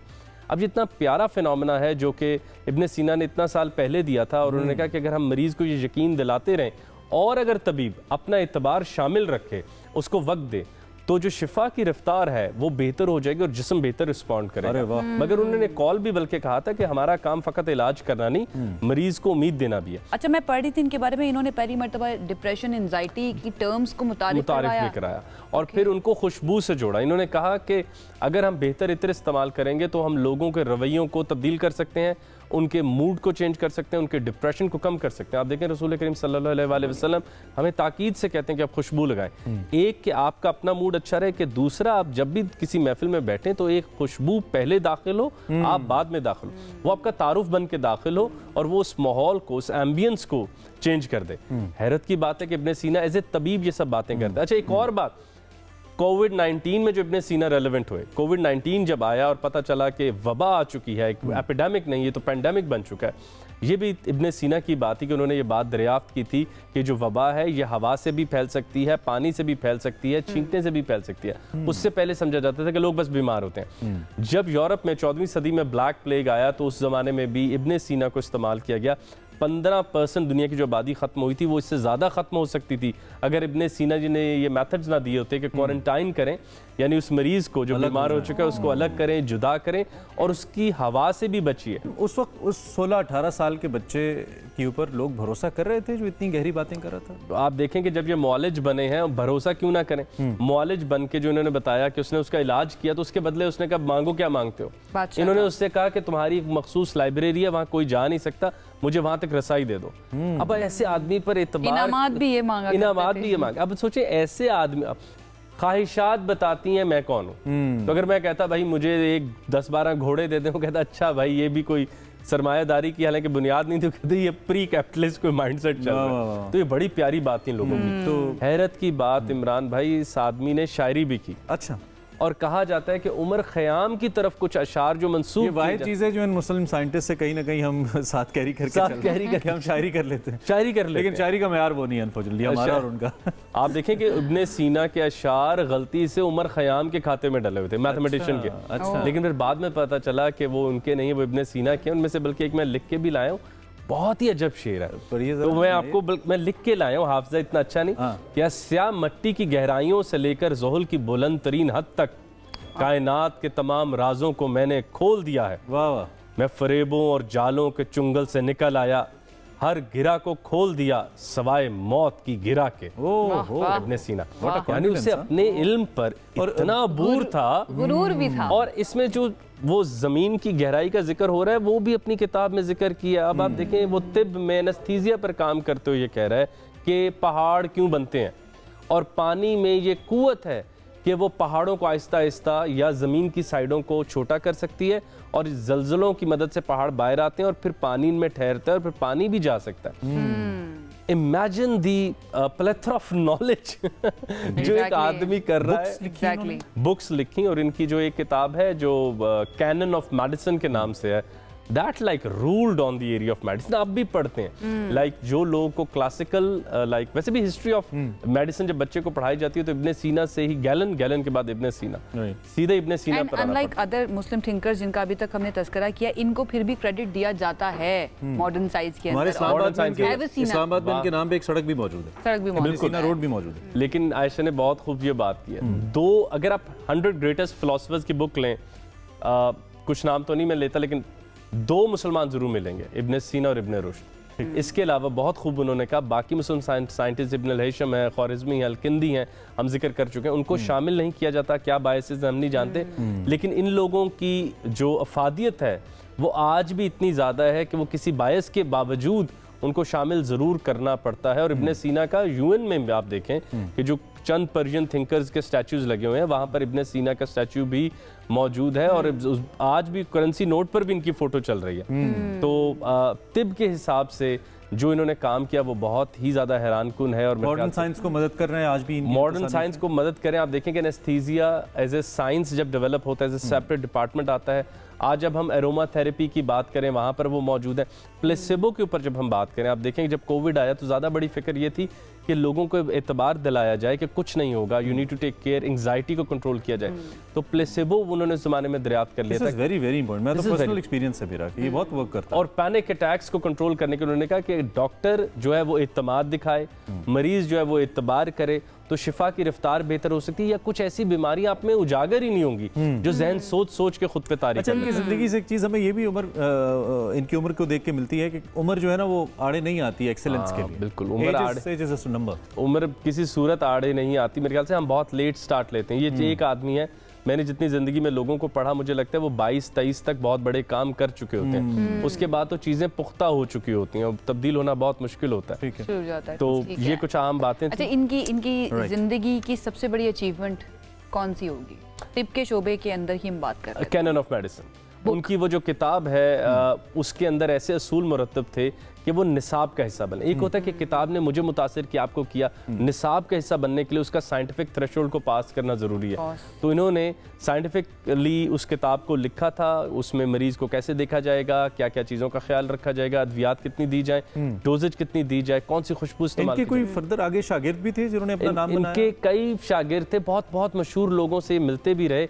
लेकिन एक बात वो मैं शागिर्दों से पहले बताता हूँ, इन्होंने भी फिर जेल भी काट ली। अच्छा, वो वाला मौजू हमारा रह जाता, क्योंकि हम आजकल जिस तरह की दुनिया से गुजर रहे हैं, हमारे हर थिंकर ने जेल काटी, इन्होंने भी जेल काटी। और जेल के अंदर इन्होंने कोयला और कागज मांग कर फिर अपना लिखने की तरतीब किसी सूरत ना छोड़ी। अच्छा, तन्हाई कितनी ज़रूरी है अगर you want to achieve something, अगर आपको सोचना है? मेरे ख्याल से एक वाहिद गूंज जिस पर आप एतबार करते हैं वो तन्हाई के अंदर आने वाली गूंज है जो सही होती है। वरना तो राय होती है जो हर कोई चलते फिरते हमें दे रहा होता है और हम नहीं जानते को कितना संजीदा राय देना, और उसमें आपको ज्यादा आसानी होती है कि आप तायुन कर सकें, आप तायुन कर समझाना। थैंक यू वेरी मच, आपका बहुत शुक्रिया। आप हमेशा डेली बेसिस पे ही हमारे लिए इन शख्सियात का तारुफ लेकर आते हैं और बहुत मौसर तौर पर लेके आते हैं। जदीद साइंस के अंदर इब्न सीना का क्या रोल है और किस तरह वो एक बिल्कुल 16 साल की उम्र में उन्होंने एक्सीलेंस को टच किया, इस पर हमने आज बात। एक ब्रेक लेते हैं जी, साथ रहिए। रमज़ान और हम एक मरतबा फिर से आपको कहेंगे खुश आमदीद। इस सेगमेंट में हम आपकी सेहत से मुतालिक बात करते हैं और ख़ास तौर पर तिब्ब नबवी सल्लल्लाहु अलैहि वसल्लम की मुनासबत से क्या क्या चीज़ें हमारे लिए अच्छी हैं और क्या क्या चीज़ें हमें इस्तेमाल नहीं करनी चाहिए, उन सब पर हम बात करते हैं। और आज के लिए हमने जो एक मुजज़ाती फल चुना है वो है जैतून। जैतून आप सब जानते हैं कितना फ़ायदेमंद है। कुरान के अंदर जो है कई मकामात पर इसका जिक्र किया गया और नबी करीम सल्लल्लाहु अलैहि वसल्लम ने भी इसके बेशुमार फ़वाइद बयान फरमाया। कुछ चीज़ें ऐसी होती हैं जिनका नाम ही काफ़ी होता है कहने के लिए, और जैतून उनमें से एक है। ये न सिर्फ एक ग़िज़ा है बल्कि इसे शिफा और बरकत का ज़रिया भी करार दिया गया है। अल्लाह रब्बुल इज़्ज़त ने फरमाया है कि कसम इंजीर और जैतून की, कुरान करीम के अंदर अल्लाह ने कस्में खाई हैं जैतून की और इंजीर की। सो इसी तरह नबी करीम सल्लल्लाहु अलैहि वसल्लम का भी इरशाद है कि जो जैतून का तेल है इसको खाओ और इसे जिस्म पर लगाओ क्योंकि ये मुबारक दरख्त से हासिल होता है। इसके क्या क्या फ़वाइद हैं, आजकल की ज़िंदगी में जैतून कितना मुअस्सर है, मिलता कहाँ से है और क्या इसमें भी मुख्तलिफ क्वालिटीज़ हैं, ये सब कुछ हम किससे पूछेंगे आयशा? हमारे साथ हकीम आगा हर रोज़ मौजूद होते हैं। अब्दुल गफ्फार आगा से जानते हैं। अस्सलाम वालेकुम आगा साहब, कैसे हैं आप? ठीक ठाक? रमज़ान ठीक चल रहा है आपका? अल्हम्दुलिल्लाह। चले अल्हम्दुलिल्लाह। जैतून क्या फ़वाइद हैं इसके? जैतून को जिस तरह कहा गया कि ये खाने के लिए है और लगाने के लिए, तो पहले आइडेंटिफाई कर लेते हैं कि खाने के लिए कौन सा है और लगाने के लिए कौन सा है। जो खाने के लिए है वो एक्स्ट्रा वर्जन है, ओके, जो फर्स्ट कोल्ड प्रेस से निकाला जाता है, ओके, और दूसरा वो है जो पॉमेस है। पॉमेस की जो आइडेंटिफिकेशन है वो ये है कि जब जैतून का तेल निकाला जा चुका होता है, उसका जो फोक बच जाता है, कचरा बच जाता है, उसको रख लेते हैं, उसको धूप लगने देते हैं, फिर उसके अंदर कुछ नई चीज़ पैदा होती है तो उसको नए हॉट प्रेस से निकाला जाता है, वो पॉमेस ऑयल है। ये दोनों में फ़र्क है। एक तो ये कि हम ये कोशिश करेंगे कि लोगों को फ़र्क बताएं, पहली बात। दूसरी बात है कि देखिए, जैतून का तेल आम तौर पे दुनिया में 3 कौमें इस्तेमाल करती हैं। या अरब इस्तेमाल करते हैं, या स्पेनिश इस्तेमाल करते हैं, या इटालियन इस्तेमाल करते हैं। ये तीनों कौमों का जितना भी आप डेटा उठा लें उनके रेसिपीज़ का, कहीं पर भी जैतून का तेल पकाया नहीं जाता। मैं ये पूछने लगी थी कि हमें ये जो एक्स्ट्रा वर्जिन ऑलिव ऑयल है इसको पकाना नहीं चाहिए फिर? बिल्कुल नहीं। जैतून के बारे में 2-3 चीज़ें और अर्ज करूँ। पहली बात तो ये कि जैतून का तेल अगर पिया जाए या किसी खाने में साथ मिलाकर इस्तेमाल किया जाए तो वो आंतों के लिए बेहतरीन दवा है, एंटी टॉक्सिन है, हमें एंटी कैंसर सेल्स को डेवलप करने में, जो हमारे सेल्स हैं उनको बेहतर करने में हमारे जिस्म की मदद करता है। ठीक है।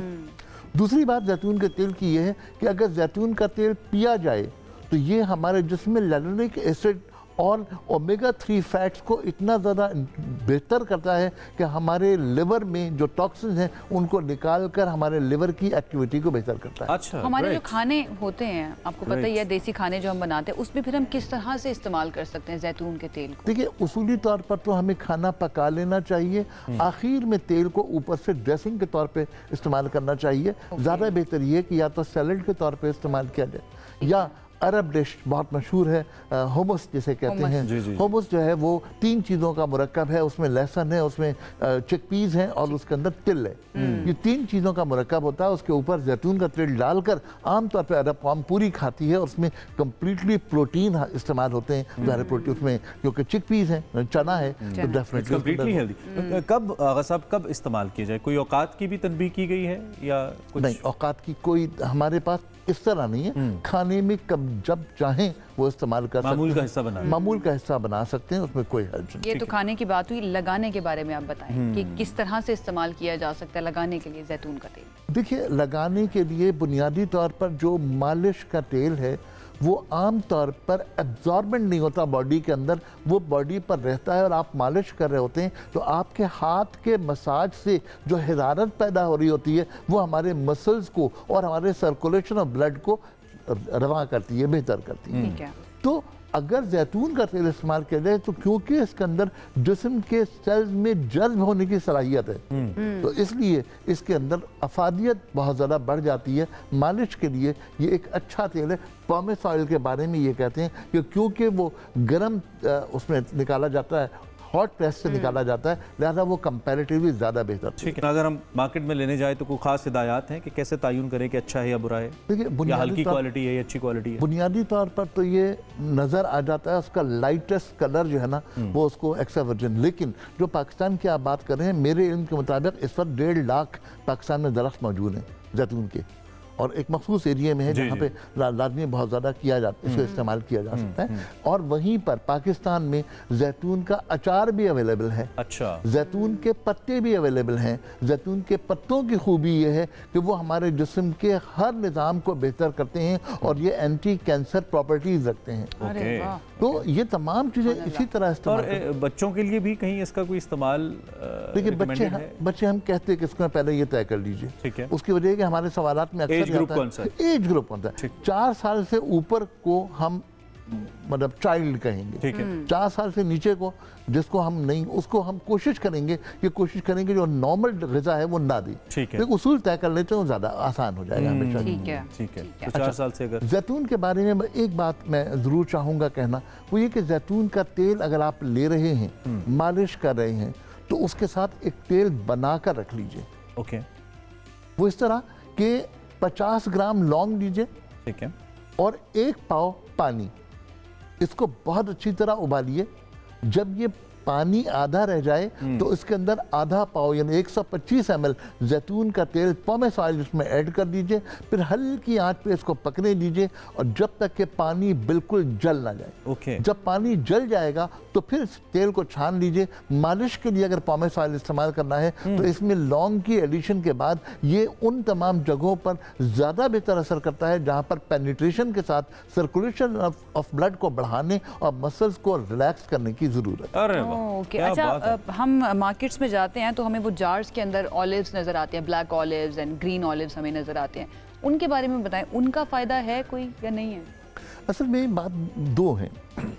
जैतून को अगर पहले सोडियम बाइकार्बोनेट में डालकर उबाला जाए, उन्हें सॉफ्ट कर लिया जाए और उसके बाद उसे एसिटिक एसिड में डालकर मार्केट में पैकिंग के साथ दिया जाए तो मेरे ख्याल में तो उसकी अफादियत तो ख़त्म हो जाती है। अच्छा, मतलब उनकी कोई अफादियत नहीं है जो इस उसमें ऑयल जो लोग ये समझते हैं कि हम बड़ा हेल्दी कुछ खा रहे हैं, वो बस ऊपर जो टेस्ट हो सकता है, पिज्जा के गार्निश के लिए अच्छा है, बाकी ख्याल है। तो हम ये जो एक्स्ट्रा टॉपिंग के पैसे देते हैं ये ना दिया करें ऑलिव? बिल्कुल नहीं, ऑलिव को तो कम से कम ना दें। अच्छा, दूसरी बात ये कि अगर फर्ज करें कि जैतून का आपको फ़ायदा भी हासिल करना है और उसका टेस्ट भी चेंज करना है तो आम तौर पे जैतून का अचार बनता है। अच्छा। और अरब कंट्रीज में ये बहुत कॉमनली अवेलेबल है, यहाँ भी पाकिस्तान में भी अब बहुत अच्छा। अच्छा, ये जो बॉटल्स वाले आयशा ने पूछे, ये कटे अनकटे दोनों सेम ही है, उनमें दोनों का एक ही मसला है? कोई एक ही मसला कि वो ग़िज़ाइयत के हवाले से पिटिंग, अगर उसका जो बीज है वो निकाल दिया जाए तो उसके लिए जो मशीन यूज़ की गई है और उसके बाद उसे सोडे में पकाया गया है और उसके बाद उसमें एसिटिक एसिड में उसको डाला गया है तो उसके बाद उसकी जो क्वालिटी हो सकती है वो कोई भी केमिस्ट मुझसे ज़्यादा बेहतर बता सकती है, ना होने के बराबर। अच्छा, बालों में भी लगाया जा सकता है पॉमेस ऑयल? किसी भी तरह। और अगर जो मैंने आपको लॉन्ग वाला जो लॉन्ग, क्योंकि इसमें पेनिट्रेशन की सलाहियत बढ़ गई है, तो पेनिट्रेट करता है। और देखिए ऑयल, सर की अगर आप बात कर रही हैं तो जो लोग कहते हैं कि सर पर तेल नहीं लगाना चाहिए, शायद वो सबसे बड़ी गलती करते हैं। अच्छा, सर पर तेल लगाने का मतलब ये है कि वो हमारे सेल्स के अंदर जो छोटे छोटे फॉलिकल्स हैं उनके अंदर पेनिट्रेट करता है, और जब पेनिट्रेट करता है तो उसके बाद जब हम शैम्पू करते हैं तो क्योंकि शैम्पू का और तेल का मुसलसल या नेगेटिव पॉजिटिव का झगड़ा है, तो जब हम शैम्पू करेंगे तो उससे हमारे जो छोटे छोटे फॉलिकल्स हैं उनके अंदर जो डैंड्रफ है वो डैंड्रफ तेजी के साथ निकल आएगी। अगर आप तेल लगाएंगे तो डैंड्रफ, एंटी डैंड्रफ के असर बेहतर हो जाएगा। अरे वाह, अरे वाह। लास्ट क्वेश्चन, वजन के लिए हेल्प करता है ये, वजन कम करने के लिए? और एंटी एजिंग के बारे में भी बता दीजिए। एंटी एजिंग में तो डेफिनेटली ये जहाँ भी लगाया जाए वहाँ सर्कुलेशन और ब्लड को बेहतर करता है और सैगिंग को बेहतर करता है। ये डेफिनेटली ठीक है। और जो आपने फरमाया था वजन कम करने के लिए, देखिए सर 100 ml जैतून के तेल में 884 कैलोरीज हैं। ये एज द एंटी टॉक्सिन और एंटीऑक्सीडेंट ये हमारे जिस्म के निज़ाम को बेहतर करके हमें हेल्प आउट तो ज़रूर कर सकता है, लेकिन डायरेक्टली ये वजन कम करने में बहुत ज़्यादा मुआविन नहीं होगा। लेकिन अल्टरनेट के तौर पे इस्तेमाल किया जा सकता है दूसरे तरीके। राइट राइट, थैंक यू, बहुत शुक्रिया, बहुत तफसील से आपने हमें जैतून के फ़वाइद भी बताए और बेहतरीन इस्तेमाल भी बताया और फिर क्वालिटी का इंतखाब भी बताया कि वो कैसे मुमकिन है। आई होप कि कौन सा लगा सकते हैं, कौन सा खा सकते हैं, इसके बारे में। और सबसे जो अलार्मिंग बात थी वो जो बॉटल में हम ऑलिव्स खरीद रहे हैं, आगे आपने कहा वो टेस्ट के लिए इस्तेमाल करने, ग़िज़ाइयत के लिहाज से ज़्यादा भरोसा ना करें, कोई फ़ायदा नहीं होता। एक ब्रेक लेते हैं और ब्रेक से जब हम वापस आएंगे तो कराची में अज़ान मगरिब यानी इफ्तार का वक्त हो चुका होगा, तो आप इफ्तार कीजिएगा, हम वापस आते हैं। ब्रेक के बाद एक मरतबा फिर से खुश आमदीद। और इस ब्रेक में कराची और उसके मज़ाफ़ात में अज़ान मगरिब यानी कि इफ्तार का वक्त हो चुका है। आई होप आप लोगों ने अपना रोज़ा इफ्तार कर लिया होगा और अल्हम्दुलिल्लाह 8वां रोज़ा भी कामयाबी के साथ जो है तकमील तक पहुंच चुका है। अल्लाह का लाख लाख शुक्र है। आगे बढ़ते हैं और ये सिलसिला जो हमने शुरू किया है जिसमें आप हमें नात रसूल मक़बूल सल्लल्लाहु अलैहि वसल्लम रिकॉर्ड करके भेजते हैं और हम अपने इस प्लेटफॉर्म को आपके लिए हाजिर करते हैं। आज हमें नात जो भेजी है वो भेजी है हाफिज़ मोहम्मद असदुल्लाह ने हैदराबाद से। आइए सुनते हैं। मदीने से बुलावा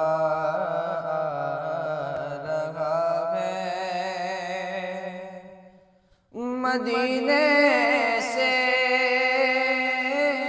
बुलावा आ रहा है, मदीने से बुलावा आ रहा है। मेरा दिल मुझसे पहले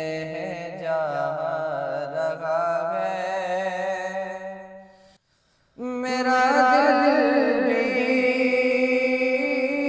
तू अपने साथ ले जा, मेरा दिल भी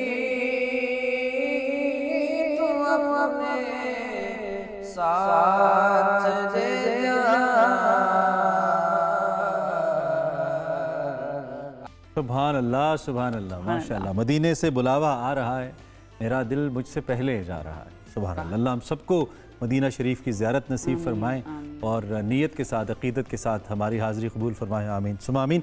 ये हाफ़िज़ मोहम्मद असदुल्लाह थे जिन्होंने हैदराबाद से नात भेजी, और जैसा कि हमने इस नात पे जाने से पहले बताया कि आप भी भेजिए हमें अपनी नातें, हम ज़रूर कोशिश करेंगे वो हमारे प्रोग्राम का हिस्सा बने, और फिर आपको इन्वाइट करें हम अपने स्टूडियोज़ में इंशाअल्लाह रमज़ान मुबारक के आखिर पर, ताकि ये बाकायदा तौर पर हम अपना इज़हार तशक्कुर कर सकें आपकी इस पार्टिसिपेशन का। आगे बढ़ते हैं और सिलसिला है मौलाना इमरान बशीर साहब हमारे साथ मौजूद होते हैं। रोज़ाना की बुनियाद पे हम कोशिश करते हैं किसी ऐसे मौजू पे बात करें जिससे कुछ ना कुछ हमारी ज़िंदगी में फ़ायदा हो हमें। इस्लाम में जो मग़फ़िरत का तसव्वुर है, ये अल्लाह रब्बुल इज़्ज़त की बेपनाह रहमत और बंदे से मोहब्बत का आकास है, और ये अक़ीदा ही है जो इंसान को मुख्तलिफ़ गुनाहों पर नदामत के साथ साथ अल्लाह की जानिब रुजू करने का दर्स देता है, और अल्लाह ही का वो दर है आयशा जो हमेशा खुला रहता है। बेशक इसमें कोई शक नहीं है। सब्र और शुक्र जैसी अजीम सिफात जो हैं वो ज़िंदगी के नशीब फराज में सुकून और इस्तिक़ामत अता करती हैं। इब्लीस की सरकशी की बात करने और अल्लाह का जवाब हमें खैर और शर के दरमियान फ़र्क और इंसान की आजमाइश की हकीकत को समझने का बेहतरीन मौका फ़राहम करता है।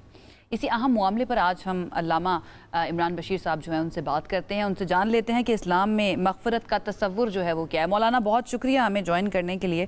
सबसे पहले यही सवाल कि इस्लाम में मग़फ़िरत का क्या तसव्वुर है, और बख्शिश के तलबगार होने का सही तरीक़ा अगर मैं पूछूँ, कैसे हम अल्लाह की बख्शिश, अल्लाह से मग़फ़िरत मांग सकते हैं, क्या हो सकता है वो? मग़फ़िरत का जो लफ्ज़ है, जो हम इस्तिग़फ़ार का लफ्ज़ भी बोलते हैं, मग़फ़िरत और इस्तिग़फ़ार, ये असल में इसका जो मादा है उसको अगर हम समझ लें कि ये माख़ज़ कहाँ से है, इसको लिया कहाँ से है, तो ये गफ़ारा से लिया गया है। गफ़ारा अरबी ज़ुबान में उस बुरके को कहते हैं, उस चादर को कहते हैं जो ख़वातीन पहनती, टोपी वाला बुरका जिसे हम कहते हैं, या ऐसी चादर जो पूरी बॉडी को ढांप दे, उसे गफ़ारा कहते हैं। तो असल में इस्तिग़फ़ार, मग़फ़िरत इस अंदाज में की जाए कि रब की रहमत, रब की बरकतें और रब का फजल करम हमें ढांप ले। वो कब होगा? जब सच्चे दिल से इस्तिग़फ़ार किया जाए, दिल से आह निकले।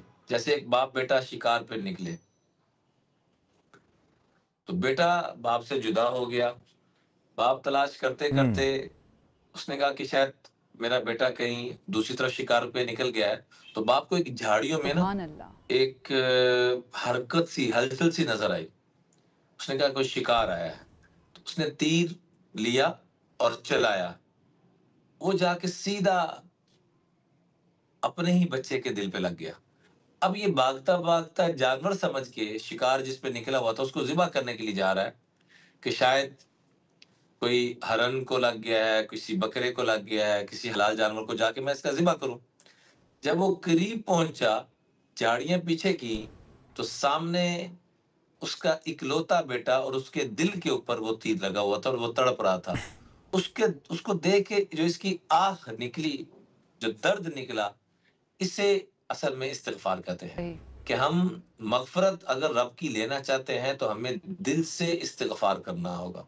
ठीक है मौलाना, इब्लीस ने अल्लाह रब्बुल इज़्ज़त के सामने वो क्या दावा किया था और अल्लाह ताला ने उसके जवाब में क्या फरमाया? वैसे तो कुरान में किस्सा मौजूद है, लेकिन मैं चाहता हूँ ज़रा दोबारा से इसको इम्प्रोवाइज़ किया जाए, इस पर ज़रा कुछ रोशनी डालिए। शैतान को जब रांदा दरगाह किया गया तो उसने कहा फ़बिइज़्ज़तिका लअग़वियन्नहुम अजमाइन, अल्लाह आपकी इज़्ज़त की कसम मैं सबको गुमराह करूँगा। तो आगे से अल्लाह जल्ला जलालू ने 3 कसमें खा के कहा फ़बिइज़्ज़ती व जलाली वर्तिफ़ा'i मकानी, मेरी इज्जत की कसम, मेरे जलाल की कसम, मेरे बुलंद मर्तबा होने की कसम, मा दामस्तग़फ़रनी अग़फ़िर लहुम, जब तक मुझसे ये मग़फ़िरत तलब करते रहे मैं इनको माफ़ करता रहूँगा। अगर हो सके तो रोज़ाना इस वजीफे को ज़रूर 300 दफ़ा पढ़ें।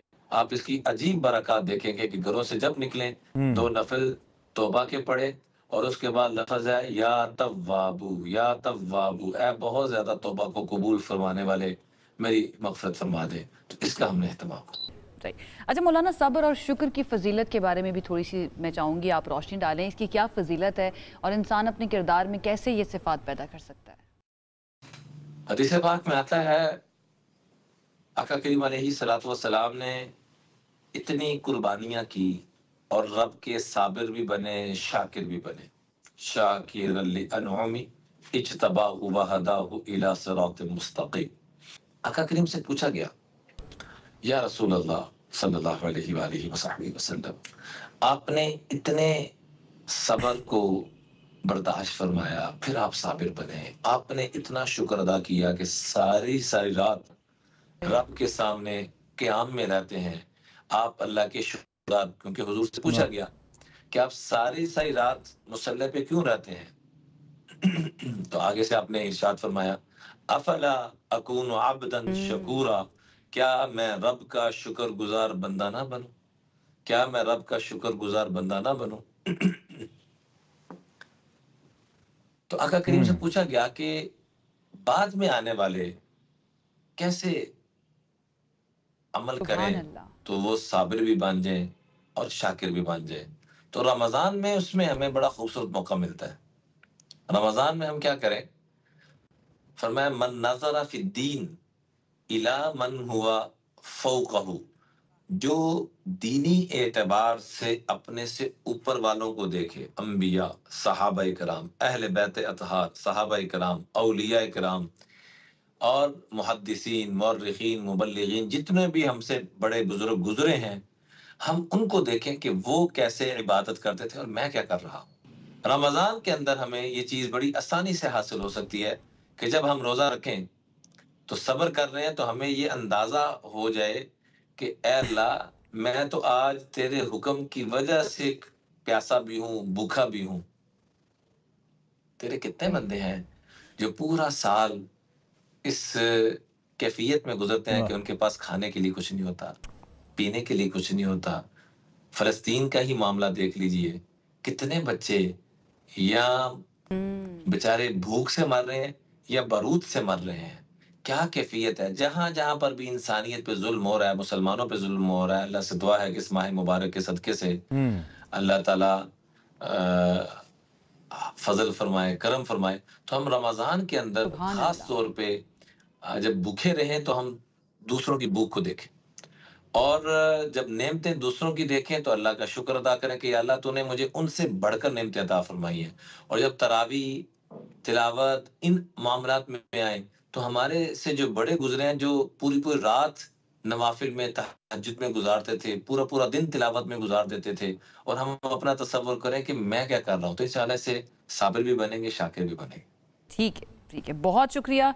मौलाना इमरान बशीर हर रोज़ की तरह आज भी हमारे साथ मौजूद थे और हमेशा ही रहनुमाई फरमाते हैं, हमें गाइड करते हैं कि कैसे हम अपनी इबादत को बेहतर तरीके से मुअस्सर बना सकते हैं। एक मरतबा फिर से उनका शुक्रिया अदा करते हैं। और आयशा, रमज़ान से बेहतर इसका कोई रिमाइंडर नहीं हो सकता कि हम सब्र और शुक्र का मामला तो बहुत ही ज़रूरी है, सब्र तो है ही, दोनों बहुत ज़रूरी है, साथ साथ चले तो अल्लाह की रहमत होती है। अल्लाह हम सब पे अपनी रहमत फरमाए। इसी दुआ के साथ आज का प्रोग्राम इख्तिताम पजीर होता है। इंशाल्लाह कल दोबारा आपकी खिदमत में हाजिर होंगे, हो सके तो साथ दीजिएगा। अल्लाह हाफ़िज़।